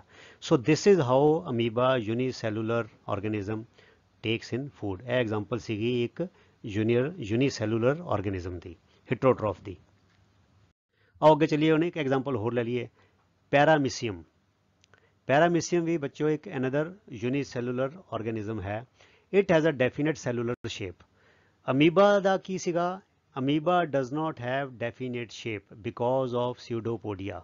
ਉਹਦੀ ਸ਼ੇਪ ਚੇਂਜ ਹੁੰਦੀ ਰਹਿੰਦੀ ਹੈ, ਉਹ ਕਦੀ ਪੈਰ ਬਾਹਰ ਆ ਗਏ, ਕਦੀ ਪੈਰ ਅੰਦਰ ਆ ਗਏ, ਕਦੀ ਪੈਰ ਜ਼ਿਆਦਾ ਹੋ ਗਏ, ਪੈਰ ਥੋੜ੍ਹੇ ਆ ਗਏ। So it doesn't have any particular shape. ਪਰ ਪੈਰਾਮੀਸੀਅਮ ਜਿਹੜਾ ਹੈ, it is also unicellular organism, but it has a definite cellular shape and takes in food at a specific spot. ਇਹ ਫਰਕ ਹੈਗਾ। ਹੁਣ ਇਹ ਸਵਾਲ ਆ ਸਕਦਾ ਕਿ what is the difference between nutrition intake by paramecium and amoeba. Amoeba can pick up food from any side pseudopodia ਦੇ ਨਾਲ, but paramecium can take food only at a specific spot. ਉਸ ਜਗ੍ਹਾ 'ਤੇ ਰਹਿੰਦਾ, ਮਤਲਬ ਉਹ ਖਾਣਾ ਉਸ ਜਗ੍ਹਾ ਤੋਂ ਹੀ ਲੈਣਾ ਉਹਨੇ। ਅਤੇ ਉਹ ਫਿਰ ਕੀ ਕਰਦਾ ਹੈ, food is brought to that particular spot. Food is moved to this spot by the movement of cilia. ਹੁਣ ਸਿਲੀਆ ਕੀ ਹੈ ਬੱਚਿਓ, ਸਿਲੀਆ ਦਾ ਅੱਖਰੀ ਅਰਥ ਹੈ ਹੇਅਰ ਲਾਈਕ ਪ੍ਰੋਜੈਕਸ਼ਨ। ਸਾਡੇ ਕੰਨਾਂ ਦੇ ਵਿੱਚ ਵੀ ਨਿੱਕੇ ਨਿੱਕੇ ਬਾਲ ਹੁੰਦੇ ਨੇ, ਉਹਨੂੰ ਕਿਹਾ ਜਾਂਦਾ ਸਿਲੀਆ। ਸਿਲੀਆ ਇਜ਼ ਪਲੂਰਲ ਅਤੇ ਇਹਦਾ ਸਿੰਗੂਲਰ ਹੈਗਾ cilium, CILIUM। Cilium means one hair like projection, ਅਤੇ cilia means hair like projections. ਉਹ ਜਿਹਦਾ ਝਾੜੂ ਨਹੀਂ, ਝਾੜੂ ਨਾਲ ਖਿਲਾਰ ਕੇ ਜਿੱਦਾਂ ਬਾਲਾਂ ਦੇ ਨਾਲ ਇਹਦਾ ਕਰ ਕਰਕੇ ਰੇੜ ਕੇ ਕੀ ਕਰੇਗਾ, ਖਾਣੇ ਨੂੰ ਆਪਣੇ ਉਸ ਸਪੌਟ 'ਤੇ ਲੈ ਆਏਗਾ ਜਿੱਥੋਂ ਦੀ ਖਾਣਾ ਇੰਜੈਸਟ ਕੀਤਾ ਜਾਂਦਾ ਹੈ, ਠੀਕ ਹੈ। So paramecium takes food only from one particular spot but amoeba can take food from any side anywhere all around, ठीक है, covering the entire surface of the cell. ਜਿਹੜੇ ਸਿਲੀਆ ਨੇ ਇਹਦੇ ਚਾਰੋਂ ਪਾਸੇ ਪੈਰਾਮੀਸੀਅਮ ਦੇ ਹੇਅਰ ਲਾਈਕ ਪ੍ਰੋਜੈਕਸ਼ਨਸ ਹੁੰਦੀਆਂ ਨੇ, ਇਹਦੇ ਰਾਹੀਂ ਉਹਨੂੰ ਫੇਰ ਫੇਰ ਕੇ ਝਾੜੂ ਜਿਹਾ ਮਾਰ ਕੇ ਉਹ ਖਾਣੇ ਨੂੰ ਉਸ ਪਰਟੀਕੂਲਰ ਸਪੌਟ ਤੇ ਲੈ ਆਂਦਾ ਹੈ। ਹੁਣ ਇਹ ਤੇ ਬੱਚਿਓ ਸੀ ਬੜੇ ਸਿੰਪਲ ਐਗਜ਼ਾਮਪਲ ਸਿੰਗਲ ਸੈੱਲ ਦੇ। ਕਹਿੰਦੇ but as the ਆਰਗੈਨਿਜ਼ਮਸ become more complex, ਜਦੋਂ ਮਲਟੀ ਸੈਲੂਲਰ ਹੋ ਜਾਂਦੇ ਨੇ ਫਿਰ ਟਿਸ਼ੂਜ਼ ਆ ਜਾਂਦੇ ਨੇ, ਟਿਸ਼ੂਜ਼ ਤੋਂ ਬਾਅਦ ਆਰਗਨਸ ਆ ਜਾਂਦੇ ਨੇ, then different parts become specialized to perform varied functions। ਫਿਰ ਅਲੱਗ-ਅਲੱਗ ਬੋਡੀ ਦੇ ਪਾਰਟ ਅਲੱਗ-ਅਲੱਗ ਫੰਕਸ਼ਨ ਕਰਦੇ ਨੇ। ਸਿੰਗਲ ਸੈੱਲ ਵਿੱਚ ਕੀ ਹੁੰਦਾ ਬੱਚਿਓ, ਸਿੰਗਲ ਸੈੱਲ ਵਿੱਚ ਉਹੀ ਸੈੱਲ ਇੰਜੈਸਟ ਕਰਦਾ ਹੈ, ਉਹੀ ਡਾਈਜੈਸਟ ਕਰਦਾ ਹੈ, ਉਹੀ ਰੈਸਪਾਇਰ ਕਰਦਾ ਹੈ, ਉਹੀ ਐਕਸਕ੍ਰੀਟ ਕਰਦਾ ਹੈ, ਸਾਰੀ ਚੀਜ਼ ਇੱਕ ਸੈੱਲ, ਆਲ ਦਾ ਫੰਕਸ਼ਨਸ ਆਰ ਕੈਰੀਡ ਆਊਟ ਬਾਈ ਦੀ ਵਨ ਸੈੱਲ। ਪਰ ਮਲਟੀ ਸੈਲੂਲਰ ਜਿਹੜੀ ਬੋਡੀਜ਼ ਹੈਗੀਆਂ, ਮਲਟੀ ਸੈਲੂਲਰ ਜਿਹੜੇ ਆਰਗੈਨਿਜ਼ਮਸ ਨੇ, ਉੱਥੇ ਫਿਰ ਕੀ ਹੁੰਦਾ ਹੈ, group of cells form tissues and group of tissues form organs and different organs perform different functions। आओ आगे चलिए। अच्छा बच्चों ਜਿਹੜਾ ਨੂੰ ਬੱਚਿਆਂ ਨੂੰ ਕੋਈ ਸੈਲਸ ਦੀ ਕੋਈ ਸਮੱਸਿਆ ਆ ਰਹੀ ਹੈ, ਕੋਈ ਬੇਸਿਕ ਬਾਇਓਲੋਜੀ ਸਮਝਣ ਸੈੱਲ ਦੀ ਕੋਈ ਪ੍ਰੋਬਲਮ ਆ ਰਹੀ ਹੈ, ਤੇ ਮੈਂ ਉਹਨਾਂ ਨੂੰ ਬੇਨਤੀ ਕਰਾਂਗਾ ਕਿ ਤੁਸੀਂ ਇਸੀ ਚੈਨਲ ਦੀ ਪਲੇਲਿਸਟ ਤੇ ਜਾਓ ਤੇ ਕਲਾਸ 8th ਸਾਇੰਸ, ਉਹਦੇ ਵਿੱਚ ਸੈੱਲ ਦੇ ਉੱਤੇ ਇੱਕ ਚੈਪਟਰ ਹੈਗਾ ਸੈੱਲ ਸਟਰਕਚਰ ਐਂਡ ਫੰਕਸ਼ਨਸ, ਇੱਕ ਵਾਰ ਉਹਨੂੰ ਜ਼ਰੂਰ ਸੁਣ ਲਵੋ। ਉਹਨਾਂ ਤੁਹਾਡਾ ਬੇਸਿਕ ਜਿਹੜਾ ਸਾਰਾ ਫਟਾਫਟ 1 ਘੰਟੇ ਵਿੱਚ ਉਹ ਸਾਰਾ ਸੈੱਲ ਸਟਰਕਚਰ ਐਂਡ ਫੰਕਸ਼ਨ ਸਾਰਾ ਰਿਵਾਈਜ਼ ਹੋ ਜਾਏਗਾ, ਤੇ ਇਹਦੇ ਨਾਲ ਜਿਹੜੀਆਂ ਜੁੜੀਆਂ ਗੱਲਾਂ ਤੁਹਾਨੂੰ ਕਾਫੀ ਸਾਰੀਆਂ ਸਮਝ ਆ ਜਾਣਗੀਆਂ, ਠੀਕ ਹੈ। ਆਓ ਅੱਗੇ ਚਲੀਏ। ਹੁਣ ਆ ਗਿਆ ਬੱਚੋ the most important part, nutrition in human beings. ਹੁਣ human beings are also living organisms but we are multicellular. ਸਾਡੇ 'ਚ ਬੜੇ ਸਾਰੇ ਟਿਸ਼ੂਜ਼ ਨੇ, ਬੜੇ ਸਾਰੇ ਸੈਲਸ ਨੇ, ਤੇ ਬੜੇ ਸਾਰੇ ਆਰਗਨਸ ਨੇ। ਆਓ ਦੇਖੀਏ ਹੁਣ ਦੀ ਐਲੀਮੈਂਟਰੀ ਕੈਨਾਲ। ਕੈਨਾਲ ਮੈਨੇ ਹੁੰਦੀ ਨਹਿਰ, ਮਤਲਬ ਪਾਈਪ। ਐਲੀਮੈਂਟਰੀ ਮੈਨੇ ਪ੍ਰੋਵਾਈਡਿੰਗ ਨਰਿਸ਼ਮੈਂਟ। ਐਲੀਮੈਂਟਰੀ EL ਨਹੀਂ ਹੈਗਾ, ਐਲੀਮੈਂਟਰੀ ਹੁੰਦਾ ਬੇਸਿਕ, ਜਿਹਦਾ ਐਲੀਮੈਂਟਰੀ ਸਕੂਲ ਹੈਗਾ ALI ਐਲੀਮੈਂਟਰੀ। ਸੋ ਐਲੀਮੈਂਟਰੀ ਦਾ ਮਤਲਬ ਹੁੰਦਾ ਹੈ ਪ੍ਰੋਵਾਈਡਿੰਗ ਨਰਿਸ਼ਮੈਂਟ, ਖਾਣਾ ਖਿਲਾਉਣ ਵਾਲੀ, ਪੌਸ਼ਟਿਕਤਾ ਦੇਣ ਵਾਲੀ canal. Alimentary canal is basically a long tube, ਅਸਲ ਵਿੱਚ ਲੰਬੀ ਇੱਕ ਟਿਊਬ ਹੈਗੀ ਹੈ, ਐਕਸਟੈਂਡਿੰਗ ਫਰੋਮ, ਕਿੱਥੋਂ ਸ਼ੁਰੂ ਹੁੰਦੀ ਹੈ, ਮਾਊਥ, ਮੂੰਹ ਤੋਂ ਸ਼ੁਰੂ ਹੋ ਕੇ ਐਨਸ, ਜਿਹਦੇ ਰਾਹੀਂ ਅਸੀਂ ਲੈਟਰਿਨ ਕਰਦੇ ਹਾਂ, ਵੇਅਰ ਵੀ ਐਕਸਕ੍ਰੀਟ ਸਟੂਲਸ ਔਰ ਫੀਸਿਸ, ਜਿਹੜਾ ਮਲ ਮੂਤਰ ਤਿਆਗਦੇ ਹਾਂ, ਉੱਥੇ ਤੱਕ ਹੈ ਪੂਰਾ ਜਿਹੜਾ ਇਹ ਟਿਊਬ ਹੈਗੀ ਹੈ, ਮੂੰਹ ਤੋਂ ਲੈ ਕੇ ਥੱਲੇ ਸਾਡੇ, ਠੀਕ ਹੈ, ਐਨਸ ਤੱਕ। Various regions of the canal, ਉਹਦੇ ਅਲੱਗ-ਅਲੱਗ ਪਾਰਟ ਨੇ, are specialise to perform different functions. Tube ਇੱਕੋ ਹੀ ਹੈ ਪਰ ਟਿਊਬ ਦੇ ਅਲੱਗ-ਅਲੱਗ ਪਾਰਟਸ ਹੈਗੇ ਨੇ, ਅਲੱਗ-ਅਲੱਗ ਰੀਜਨਸ ਨੇ, ਤੇ ਸਾਰੇ ਹੈ ਅਲੱਗ-ਅਲੱਗ ਕੰਮ ਕਰਦੇ ਨੇ, ਠੀਕ ਹੈ। Various regions of the canal are specialise to perform different functions. A wide variety of food eaten. ਹੁਣ ਅਸੀਂ ਕਈ ਤਰ੍ਹਾਂ ਦਾ ਖਾਣਾ ਖਾਂਦੇ ਹਾਂ, ਹੈ ਨਾ, ਫਲ ਵੀ ਖਾਂਦੇ ਹਾਂ, ਸਬਜ਼ੀਆਂ ਵੀ ਖਾਂਦੇ ਹਾਂ, ਕਈ ਬੰਦੇ ਨੌਨ ਵੈਜ ਵੀ ਖਾਂਦੇ ਨੇ, ਰੋਟੀ ਖਾਂਦੇ ਹਾਂ, ਬਾਜਰਾ, ਮਤਲਬ ਕਈ ਚੀਜ਼ਾਂ ਖਾਂਦੇ ਹਾਂ, ਠੀਕ ਹੈ। ਪ੍ਰੋਟੀਨਸ ਹੋ, ਕਾਰਬੋਹਾਈਡਰੇਟਸ, ਇਹ ਤੇ ਬੇਸਿਕ ਬਿਲਡਿੰਗ ਬਲੋਕਸ ਹੈਗੇ ਹੀ ਨੇ, ਫੈਟ ਵੀ ਹੈਗਾ, ਉਹਦੇ ਵਿੱਚ ਕਿੰਨੀਆਂ ਵੈਰਾਈਟੀਆਂ ਹੈਗੀਆਂ। ਆ wide variety of food eaten passes through the same digestive track, ਮਤਲਬ ਕਿ ਟਿਊਬ ਤੇ ਇੱਕੋ ਹੀ ਹੈਗੀ ਹੈ, ਖਾਣਾ ਖਾਣ ਦੀ ਨਲੀ ਇੱਕੋ ਹੀ ਹੈ, ਪਰ ਖਾਣੇ ਦੀਆਂ ਵੈਰਾਈਟੀਆਂ ਬਹੁਤ ਕਿਸਮ ਦੀਆਂ ਹੈਗੀਆਂ ਨੇ, ਠੀਕ ਹੈ। The food is first ਕਰਸ਼ਡ by the teeth into smaller particle. ਸੋ ਸਭ ਤੋਂ ਪਹਿਲੇ ਕੰਮ ਕਿਹੜਾ ਹੈ, ਹੁਣ ਸਟੇਜ ਸ਼ੁਰੂ ਹੋ ਗਿਆ ਨਰਿਸ਼ਮੈਂਟ ਦਾ, ਠੀਕ ਹੈ। How the human beings receive nourishment. ਸਭ ਤੋਂ ਪਹਿਲੇ ਖਾਣਾ ਮੂੰਹ 'ਚ ਪਾਇਆ ਜਾਂਦਾ ਹੈ, ਤੇ ਦੰਦਾਂ ਰਾਹੀਂ ਉਹਨੂੰ ਕ੍ਰਸ਼ ਕੀਤਾ ਜਾਂਦਾ ਹੈ, ਚੱਬਿਆ, ਉਹਨੂੰ ਚੱਬ ਕੇ ਉਹਦੇ ਨਿੱਕੇ ਨਿੱਕੇ ਸਮਾਲ ਪਾਰਟੀਕਲਸ ਕੀਤੇ ਜਾਂਦੇ ਨੇ, ਠੀਕ ਹੈ। Since the lining of the canal is very soft, ਅੰਦਰੋਂ ਜਿਹੜੀ ਕੈਨਾਲ ਦੀ ਅੰਦਰ ਲਾਈਨਿੰਗ ਹੈਗੀ ਹੈ ਉਹ ਬੜੀ ਸੌਫਟ ਹੈਗੀ ਹੈ, ਠੀਕ ਹੈ। The food is also wetted, ਉਹਨੂੰ ਗਿੱਲਾ ਵੀ ਕੀਤਾ ਜਾਂਦਾ ਹੈ, ਕਿੱਦਾਂ, to make its passage smooth. ਉਹ ਗਿੱਲਾ ਕੌਣ ਕਰਦਾ ਹੈ, ਸਾਡੇ ਮੂੰਹ ਦੀ ਲਾਰ, ਸਲਾਈਵਾ, ਉਹਨੂੰ ਗਿੱਲਾ ਕਰਦਾ ਹੈ ਤਾਂ ਕਿ ਸੌਫਟ ਹੋ ਜਾਏ, ਮੁਲਾਇਮ ਹੋ ਜਾਏ, ਲੁਬਰੀਕੇਟ ਹੋ ਜਾਏ, ਤੇ ਉਹ ਲਾਈਨਿੰਗ ਨੂੰ ਡੈਮੇਜ ਕਰਕੇ ਨਾ ਜਾਏ। ਤਾਂ ਹੀ ਕਹਿੰਦੇ ਖਾਣੇ ਨੂੰ ਚੰਗੀ ਤਰ੍ਹਾਂ ਚੱਬ ਕੇ ਖਾਣਾ ਚਾਹੀਦਾ, ਜਿੰਨਾ ਜ਼ਿਆਦਾ ਚੱਬਾਂਗੇ, ਪੇਸਟ ਬਣਾ ਕੇ ਖਾਵਾਂਗੇ, ਉਹਦਾ ਸਾਨੂੰ ਐਬਜ਼ੌਰਪਸ਼ਨ, ਨਿਊਟ੍ਰੀਸ਼ਨ ਜ਼ਿਆਦਾ ਵਧੀਆ ਮਿਲੇਗਾ, ਠੀਕ ਹੈ। ਆਓਗੇ ਚਲੀਏ। ਕਹਿੰਦੇ ਦਿਸ is achieved, what is achieved, vetting, ਉਹਨੂੰ ਗਿੱਲਾ ਕਰਨਾ। ਦਿਸ ਇਜ਼ ਗਿੱਲਾ ਕਰਨਾ, ਜੋ ਗਿੱਲਾ ਕਰਨ ਦੀ ਕਿਰਿਆ ਹੈ, this is achieved by a fluid, fluid ਮੈਨੇ ਲਿਕੁਇਡ, ਕਾਲਡ ਸਲਾਈਵਾ, ਲਾਰ ਜਿਹਨੂੰ ਕਹਿੰਦੇ ਆ, ਸਿਕਰੀਟਿਡ ਬਾਈ ਦੀ ਸਲਾਈਵਰੀ ਗਲੈਂਡਸ। ਸਾਡੇ ਕੰਨਾਂ ਦੇ ਥੱਲੇ ਆਪਣੇ ਮੂੰਹ ਦੇ ਵਿੱਚ 2 ਗਲੈਂਡਸ ਹੁੰਦੇ ਨੇ, ਗ੍ਰੰਥੀਆਂ ਹੁੰਦੀਆਂ, ਉਹਦੇ ਰਾਹੀਂ ਹੈ, ਜਦੋਂ ਅਸੀਂ ਕਹਿੰਦੇ ਹਾਂ ਕੋਈ ਸਵਾਦ ਦੀ ਚੀਜ਼ ਹੋਏ, ਗੁਲਾਬ ਜਾਮੁਨ ਦਾ ਨਾਂ ਸੁਣ ਕੇ, ਗੋਲ ਗੱਪਿਆਂ ਦਾ ਨਾਂ ਸੁਣ ਕੇ ਮੂੰਹ 'ਚ ਪਾਣੀ ਆ ਜਾਂਦਾ। ਉਹ ਪਾਣੀ ਕਿੱਥੋਂ ਆਉਂਦਾ, ਪਾਣੀ ਨਹੀਂ ਹੁੰਦਾ, ਅਸਲ ਵਿੱਚ ਉਹ ਸਲਾਈਵਾ ਹੁੰਦਾ ਹੈ, ਉਹ ਸਲਾਈਵਰੀ ਗਲੈਂਡ ਜਿਹੜੇ ਨੇ ਉਹ ਰਿਐਕਟ ਕਰਦੇ ਨੇ, ਸਟਿਮੂਲੇਟ ਹੋ ਜਾਂਦੇ ਨੇ, ਹੈ ਨਾ।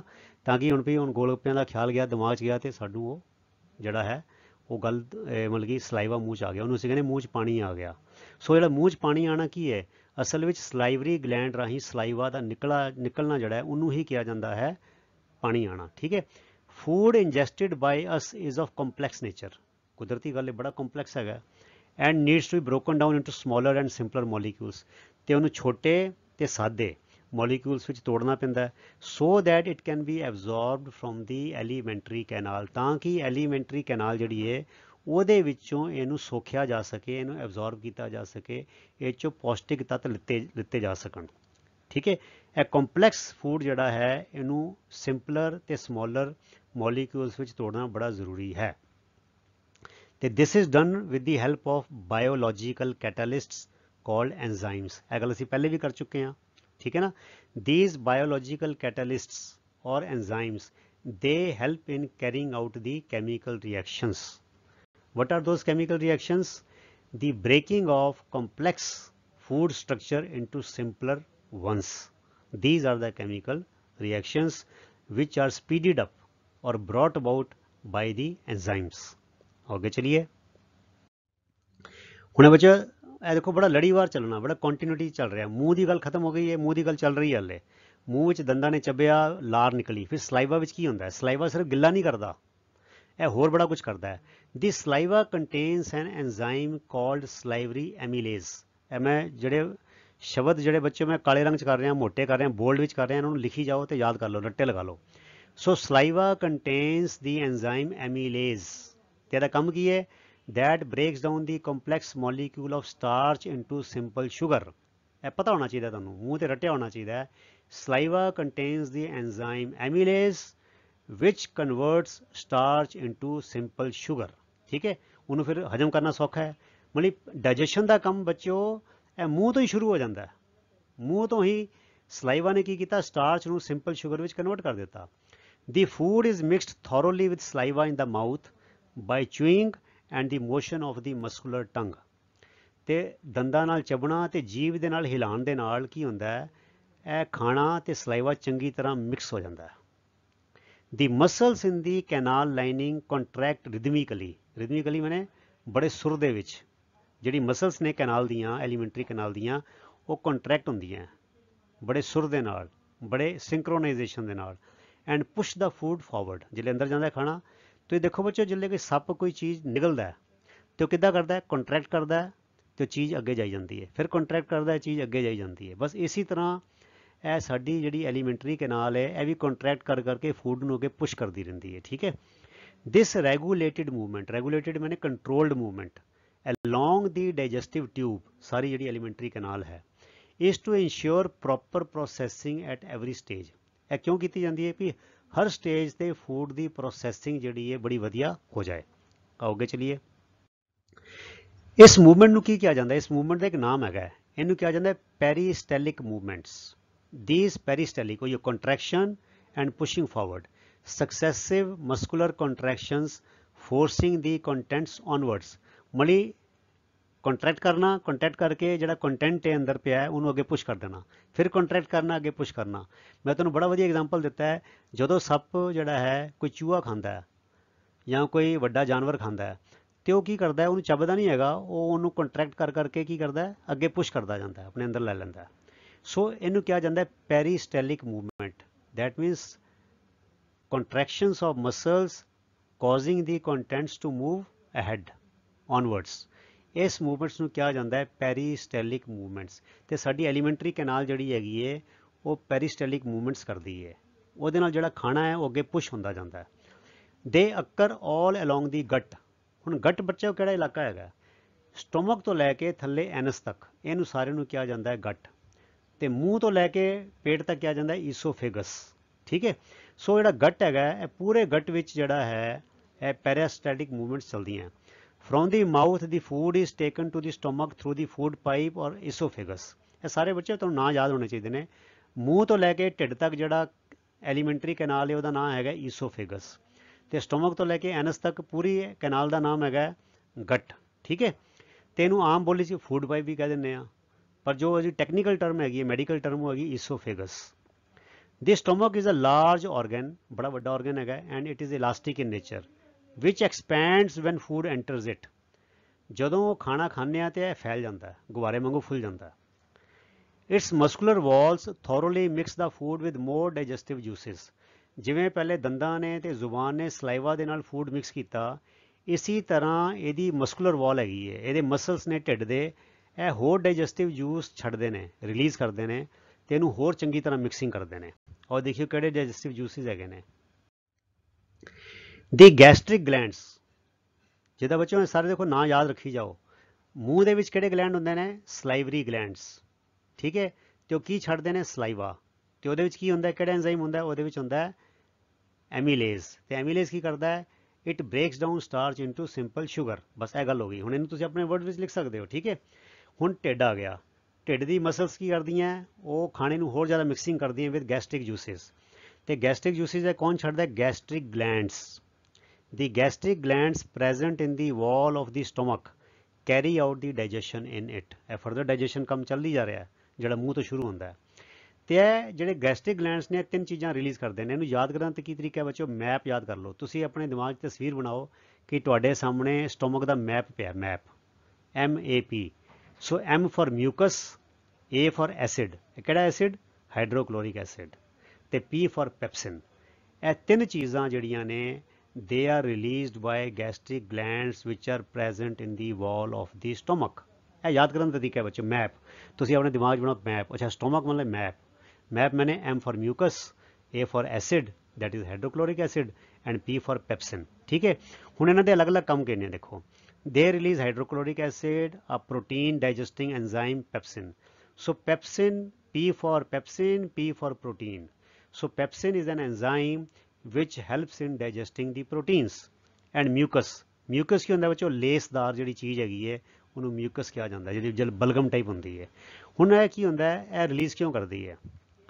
क्योंकि जो एसिड है तुहानूं पता है एसिड्स आर कोरोसिव। अगर म्यूकस नहीं होएगी तो जो एसिड है स्टोमक की वाल नूं खा जाएगा, कट देगा, चीर देगा।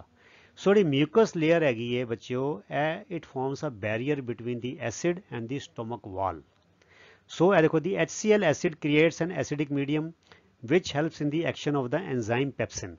हुण भी तुहानूं पता होना चाहिए भी एसिड का की पर्पज है। Acid helps in the working of enzyme pepsin. ਇਹਦਾ ਮਤਲਬ ਕੀ ਹੈ ਕਿ ਪੈਪਸਿਨ ਨੂੰ ਐਸਿਡ ਦੀ ਲੋੜ ਪੈਂਦੀ ਹੈ ਤਾਂ ਕਿ ਉਹ ਕੰਮ ਆਪਣਾ ਵਧੀਆ ਕਰ ਸਕੇ। ਕਿਹੜਾ ਕੰਮ ਹੈ ਉਹਦਾ ਪੈਪਸਿਨ ਦਾ? To break down the protein, to digest the protein. ਤੇ ਉਹਨੂੰ ਡਾਈਜੈਸਟ ਕਰਨ ਲਈ ਐਸਿਡ ਚਾਹੀਦਾ ਤੇ ਸਟੋਮਕ ਐਸਿਡ ਪ੍ਰੋਡਿਊਸ ਕਰਦਾ ਹੈ। So HCl creates an acidic medium which helps in the action of the enzyme pepsin. ਤੇ ਮਿਊਕਸ ਦਾ ਕੀ ਕੰਮ ਹੈ? The mucus protects the inner lining of the stomach from the action of the acid under normal conditions.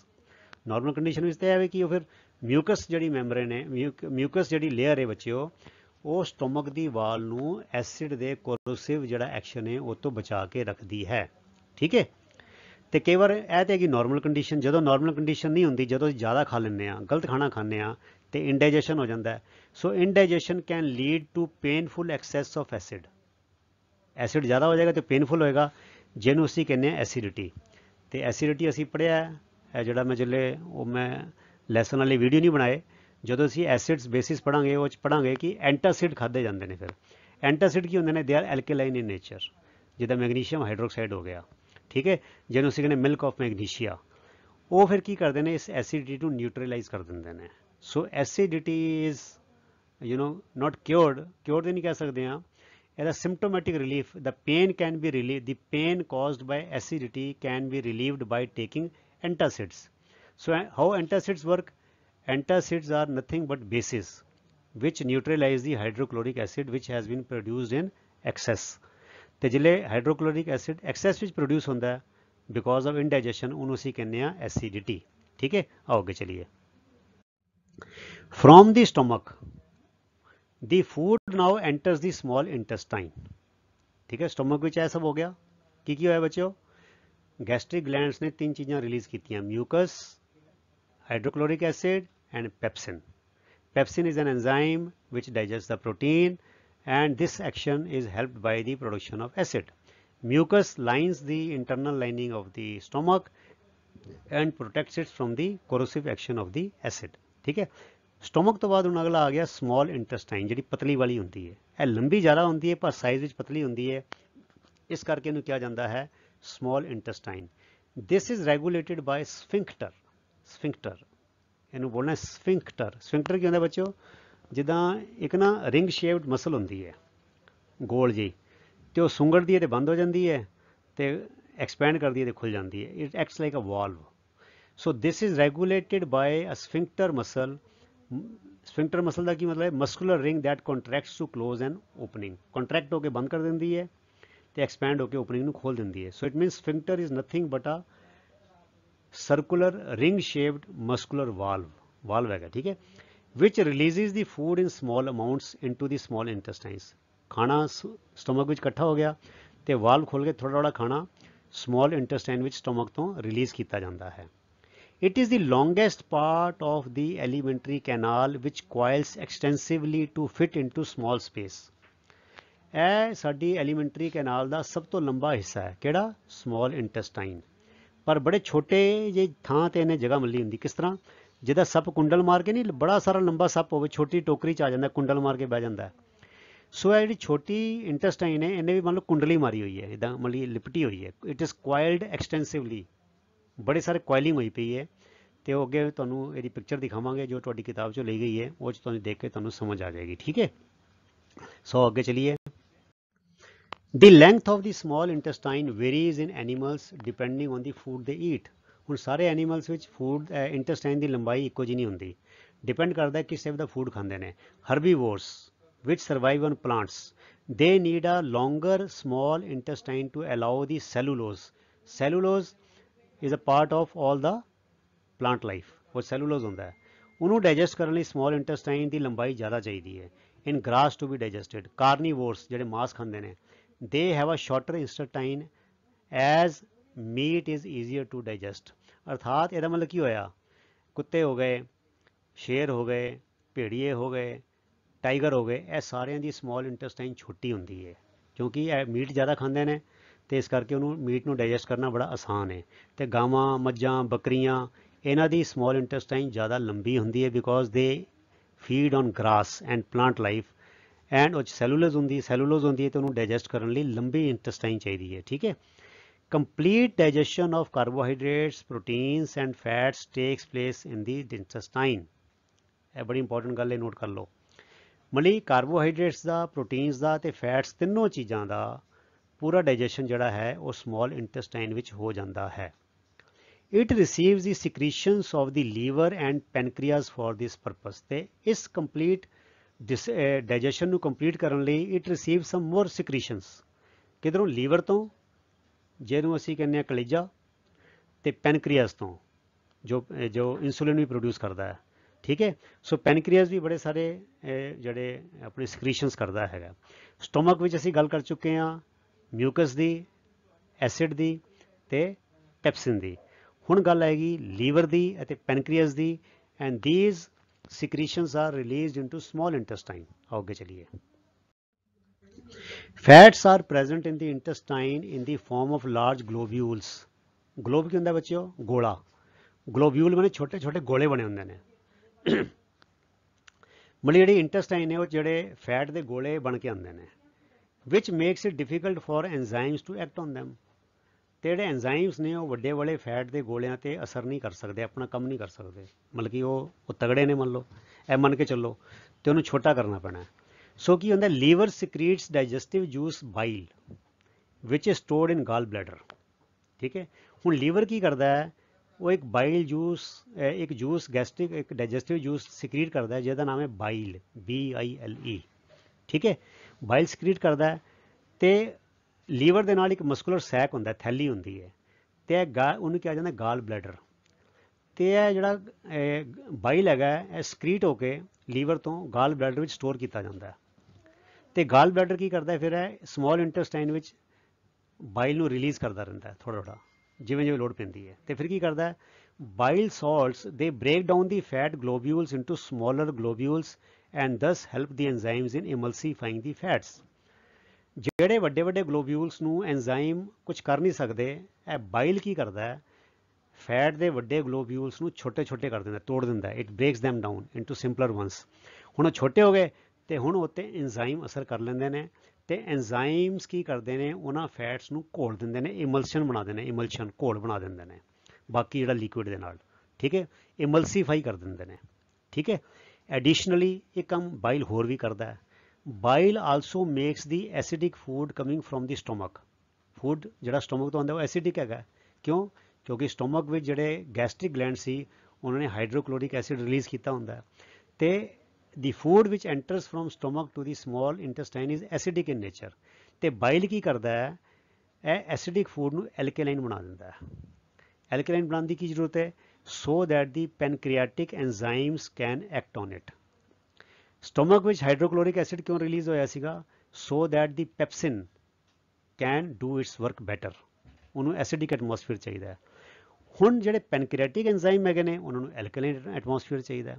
So bile ਬੱਚਿਓ ਦੋ ਕੰਮ ਕਰਦਾ ਹੈ, ਇੱਕ ਤੇ ਇਹ ਫੈਟ ਨੂੰ ਡਾਈਜੈਸਟ ਕਰਨ ਵਿੱਚ ਹੈਲਪ ਕਰਦਾ ਹੈ, ਫੈਟ ਨੂੰ ਬ੍ਰੇਕ ਡਾਊਨ ਕਰਦਾ ਹੈ, ਤੇ ਦੂਜਾ ਇਹ ਐਸਿਡਿਕ ਜਿਹੜਾ ਫੂਡ ਸਟੋਮਕ ਤੋਂ ਆਉਂਦਾ ਹੈ ਉਹਨੂੰ ਇਹ ਐਲਕੇਲਾਈਨ ਬਣਾ ਦਿੰਦਾ ਹੈ, so that the pancreatic enzymes can act on it. ਠੀਕ ਹੈ, ਓਕੇ ਚਲਿਏ। The pancreas secretes pancreatic juice containing enzymes like trypsin for digesting proteins।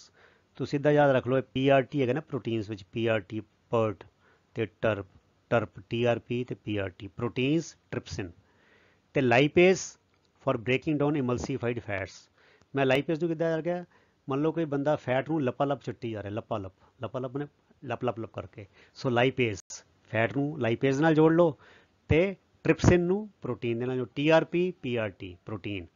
ਸੋ ਜਿਹੜੇ ਪੈਨਕ੍ਰੀਆਜ਼ ਹੈਗਾ ਇਹ ਕੀ ਕਰਦਾ ਹੈ, ਪੈਨਕ੍ਰੀਆਟਿਕ ਜੂਸ ਸਕਰੀਟ ਕਰਦਾ ਹੈ, ਜੋ ਦੋ ਐਂਜ਼ਾਈਮ ਹੁੰਦੇ ਨੇ, ਇੱਕ ਟ੍ਰਿਪਸਿਨ ਕੀ ਕਰਦਾ ਹੈ, it helps in ਡਾਈਜੈਸਟਿੰਗ the proteins, ਤੇ ਲਾਈਪੇਜ਼ ਕੀ ਕਰਦਾ ਹੈ, it breaks down the ਇਮਲਸੀਫਾਈਡ fats. Fat ਇਮਲਸੀਫਾਈ ਕਿਵੇਂ ਹੋਇਆ? Fat has been ਇਮਲਸੀਫਾਈਡ by the bile. ਇਹ ਗੱਲਾਂ ਮਤਲਬ ਮੈਂ ਬਾਰ-ਬਾਰ ਰਿਪੀਟ ਕਰ ਰਿਹਾ, ਤੁਸੀਂ ਇਹ ਸੁਣ ਕੇ ਨਾ ਇਹਨੂੰ ਰਿਪੀਟ ਕਰੀ ਜਾਓ, ਨਾਲ ਸੈਰ ਕਰੋ ਤੇ ਨਾਲੇ ਦਿਮਾਗ 'ਚ ਤਸਵੀਰ ਬਣਾਈ ਜਾਓ ਵੀ ਖਾਣਾ ਮੂੰਹ 'ਚੋਂ ਖਾਧਾ ਗਿਆ, ਫਿਰ ਈਸੋਫੇਗਸ ਵਿੱਚ ਗਿਆ, ਫਿਰ ਢਿੱਡ ਵਿੱਚ ਗਿਆ, ਇਹ ਹੋਇਆ, ਫਿਰ ਸਮਾਲ ਇੰਟੈਸਟਾਈਨ ਵਿੱਚ ਹੋਇਆ। ਤੁਸੀਂ 2-3 ਵਾਰ ਇੱਦਾਂ ਪਿਕਚਰ ਪੂਰੀ ਰਿਵਾਈਜ਼ ਕਰੋਗੇ ਤੁਹਾਨੂੰ ਯਾਦ ਹੋ ਜਾਏਗਾ ਸਾਰਾ, and you can put it in your own words. ਠੀਕ ਹੈ। The walls of the small intestine contain glands which secrete intestinal juice। ਠੀਕ ਹੈ, ਸੋ ਇਹ ਜਿਹੜੀਆਂ ਵਾਲਸ ਹੈਗੀਆਂ ਇੰਟੈਸਟਾਈਨ ਦੀਆਂ, ਇਹ ਵੀ ਕੁਝ ਗਲੈਂਡਸ ਹੁੰਦੇ ਨੇ, ਇਹਨਾਂ ਵਿੱਚ ਗਲੈਂਡਸ ਹੁੰਦੇ ਨੇ, ਦੇ ਆਲਸੋ ਸਕ੍ਰੀਟ ਸਮ ਇੰਟੈਸਟਾਈਨਲ ਜੂਸ। ਪੈਨਕ੍ਰੀਆਜ਼ ਨੇ ਟ੍ਰਿਪਸਿਨ ਤੇ ਲਾਈਪੇਜ਼ ਕ੍ਰੀਏਟ ਕੀਤਾ, ਲੀਵਰ ਨੇ ਬਾਈਲ ਕ੍ਰੀਏਟ ਕੀਤਾ, ਤੇ ਇਸੀ ਤਰ੍ਹਾਂ ਇੰਟੈਸਟਾਈਨਲ juices R ਸਕ੍ਰੀਟਡ by the small intestine. The enzymes present in it finally convert the proteins to amino acids, complex carbohydrates into glucose, and fats into fatty acids and glycerol। ਜਿਹੜੇ ਇੰਟੈਸਟਾਈਨਲ juices ਹੈਗੇ ਨੇ ਉਹ ਕੀ ਕਰਦੇ ਨੇ, ਹੁਣ ਇਹ ਗੱਲਾਂ ਯਾਦ ਰੱਖ ਲੈਣੀਆਂ, proteins to amino acids, complex carbohydrates to glucose, and fats to fatty acids and glycerol। ਇਹ ਚੰਗੀ ਤਰ੍ਹਾਂ ਯਾਦ ਕਰ ਲਓ, proteins to amino acids, complex carbohydrates to glucose, and fats to fatty acids and glycerol। फिर ਇਹ ਸਾਰਾ डाइजेस्ट हो गया। Digested food is taken up by the walls of the intestines. ਹੁਣ ਫੂਡ ਸਾਰਾ ਡਾਈਜੈਸਟ ਹੋ ਗਿਆ ਸਮਾਲ ਇੰਟੈਸਟਾਈਨ ਵਿੱਚ। ਹੁਣ ਇਹਦੇ ਵਿੱਚੋਂ ਹੀ through the Waltz of the intestine ਇਹ ਸਾਰਾ ਜਿਹੜਾ ਜੂਸ ਬਣ ਗਿਆ, ਤਾਕਤ ਹੈਗੀ ਏ, ਇਹਨੂੰ ਐਬਜ਼ੌਰਬ ਕੀਤਾ ਜਾਂਦਾ ਹੈ ਖੂਨ ਦੇ ਵਿੱਚ। ਕਿਸ ਤਰ੍ਹਾਂ? The inner lining of the small intestine has numerous finger like projections like called villi, VILLI villi. ਇਹਦਾ ਜਿਹੜਾ ਸਿੰਗੂਲਰ ਹੈਗਾ ਵਿਲਸ, VILLUS। ਜਿਵੇਂ ਅਸੀਂ ਸਿਲਮ ਤੇ ਸਿਲੀਆ, ਠੀਕ ਹੈ, ਇਹ ਹੈਗਾ villi. They are also like hair like projections, ਠੀਕ ਹੈ, ਤੇ ਇਹ ਐਬਜ਼ੌਰਪਸ਼ਨ ਵਿੱਚ ਹੈਲਪ ਕਰਦੇ ਨੇ। They are small hair like projections, ਇਹਨੂੰ ਕਿਹਾ ਜਾਂਦਾ ਵਿਲੀ। The villi are richly supplied with blood vessels which take the absorbed food to each and every cell of the body। ਇਹ ਵਿਲੀ ਜਿਹੜੇ ਨੇ ਇਹਨਾਂ ਵਿੱਚ ਬਹੁਤ ਸਾਰੇ ਬਲੱਡ ਸੈਲਸ ਹੁੰਦੇ ਨੇ, ਬਲੱਡ ਵੈਸਲਸ ਹੁੰਦੇ ਨੇ। ਥਰੂ ਦੈਮ ਜਿੰਨਾ ਇਹ ਡਾਈਜੈਸਟਿਡ ਫੂਡ ਹੈਗਾ, ਇਟ ਇਜ਼ ਟੇਕਨ ਟੂ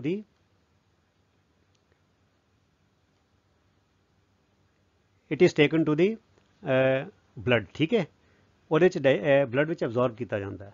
ਫਿਰ ਬਲੱਡ ਜਿਹੜਾ ਹੈ ਉਹ ਨਾੜੀਆਂ ਵਿੱਚ ਫੈਲ ਰਿਹਾ, ਚੱਲ ਰਿਹਾ, it is flowing in the arteries and all that, and through that transportation of the blood all that digested food ਜਿਹੜਾ ਹੈ, ਸਾਰੀ એનર્ਜੀ ਹੈ, ਮਿਨਰਲਸ ਨੇ ਜਾਂ ਜਿਹੜੇ ਤਾਕਤ ਹੈਗੀ ਹੈ, it is taken to each and every cell of the body where it is utilized for obtaining energy ਜਿਹੜੀ ਸਾਨੂੰ ਚਾਹੀਦੀ ਸੀਗੀ, building up new tissues and the repair of old tissues, energy for the activities, repairing of the tissues and the building up of new tissues.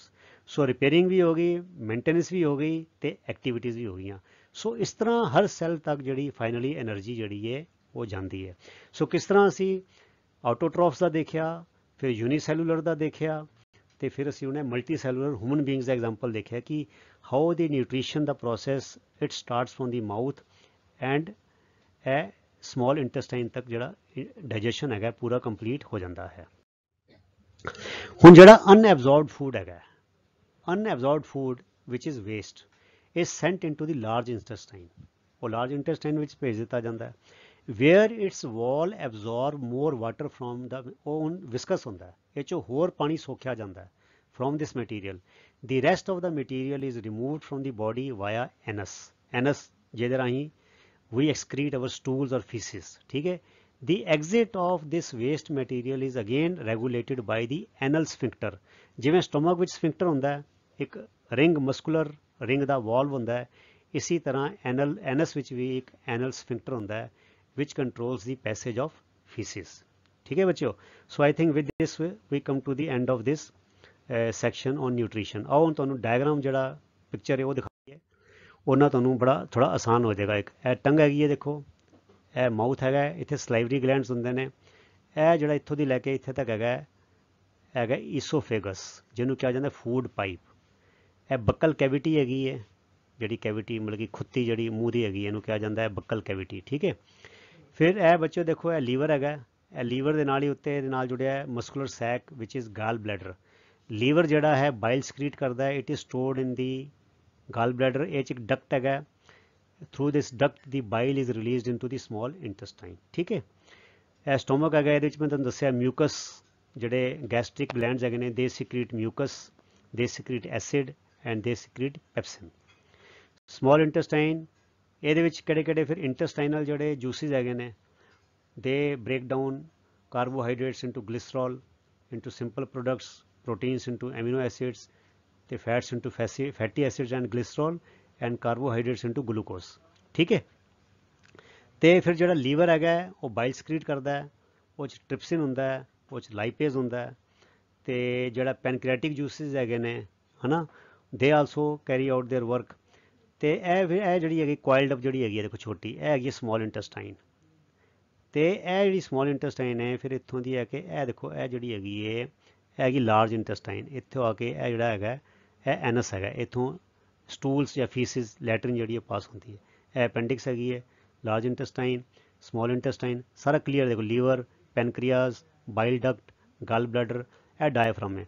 ਡਾਇਫਰਾਮ ਵਿੱਚ ਹੁੰਦਾ ਵਿੱਚੋਂ ਇੱਕ ਪਰਦਾ ਜਿਹਾ ਕਿਸਮ ਦਾ ਹੈਗਾ, it separates the stomach and lower organs from the lungs. ਉੱਥੇ ਸਾਡੇ ਛਾਤੀ 'ਚ ਇੱਥੇ ਜਿਹੜੇ ਰਿਬਸ ਦੇ ਪਿੱਛੇ ਫੇਫੜੇ ਹੁੰਦੇ ਨੇ.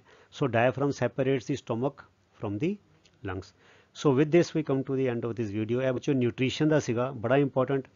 ਇਹਨੂੰ ਤੁਸੀਂ ਵੀਡੀਓ ਨੂੰ ਚੰਗੀ ਤਰ੍ਹਾਂ ਸੁਣ ਲਓ, ਨੋਟਸ ਕਰ ਲਓ, ਤੇ ਜਿਲੇ ਇੱਕ ਵਾਰ ਸੁਣ ਲਓ ਨਾਲ ਇਹਨੂੰ ਰਿਵਾਈਜ਼ ਕਰ ਲਓ ਫਟਾਫਟ.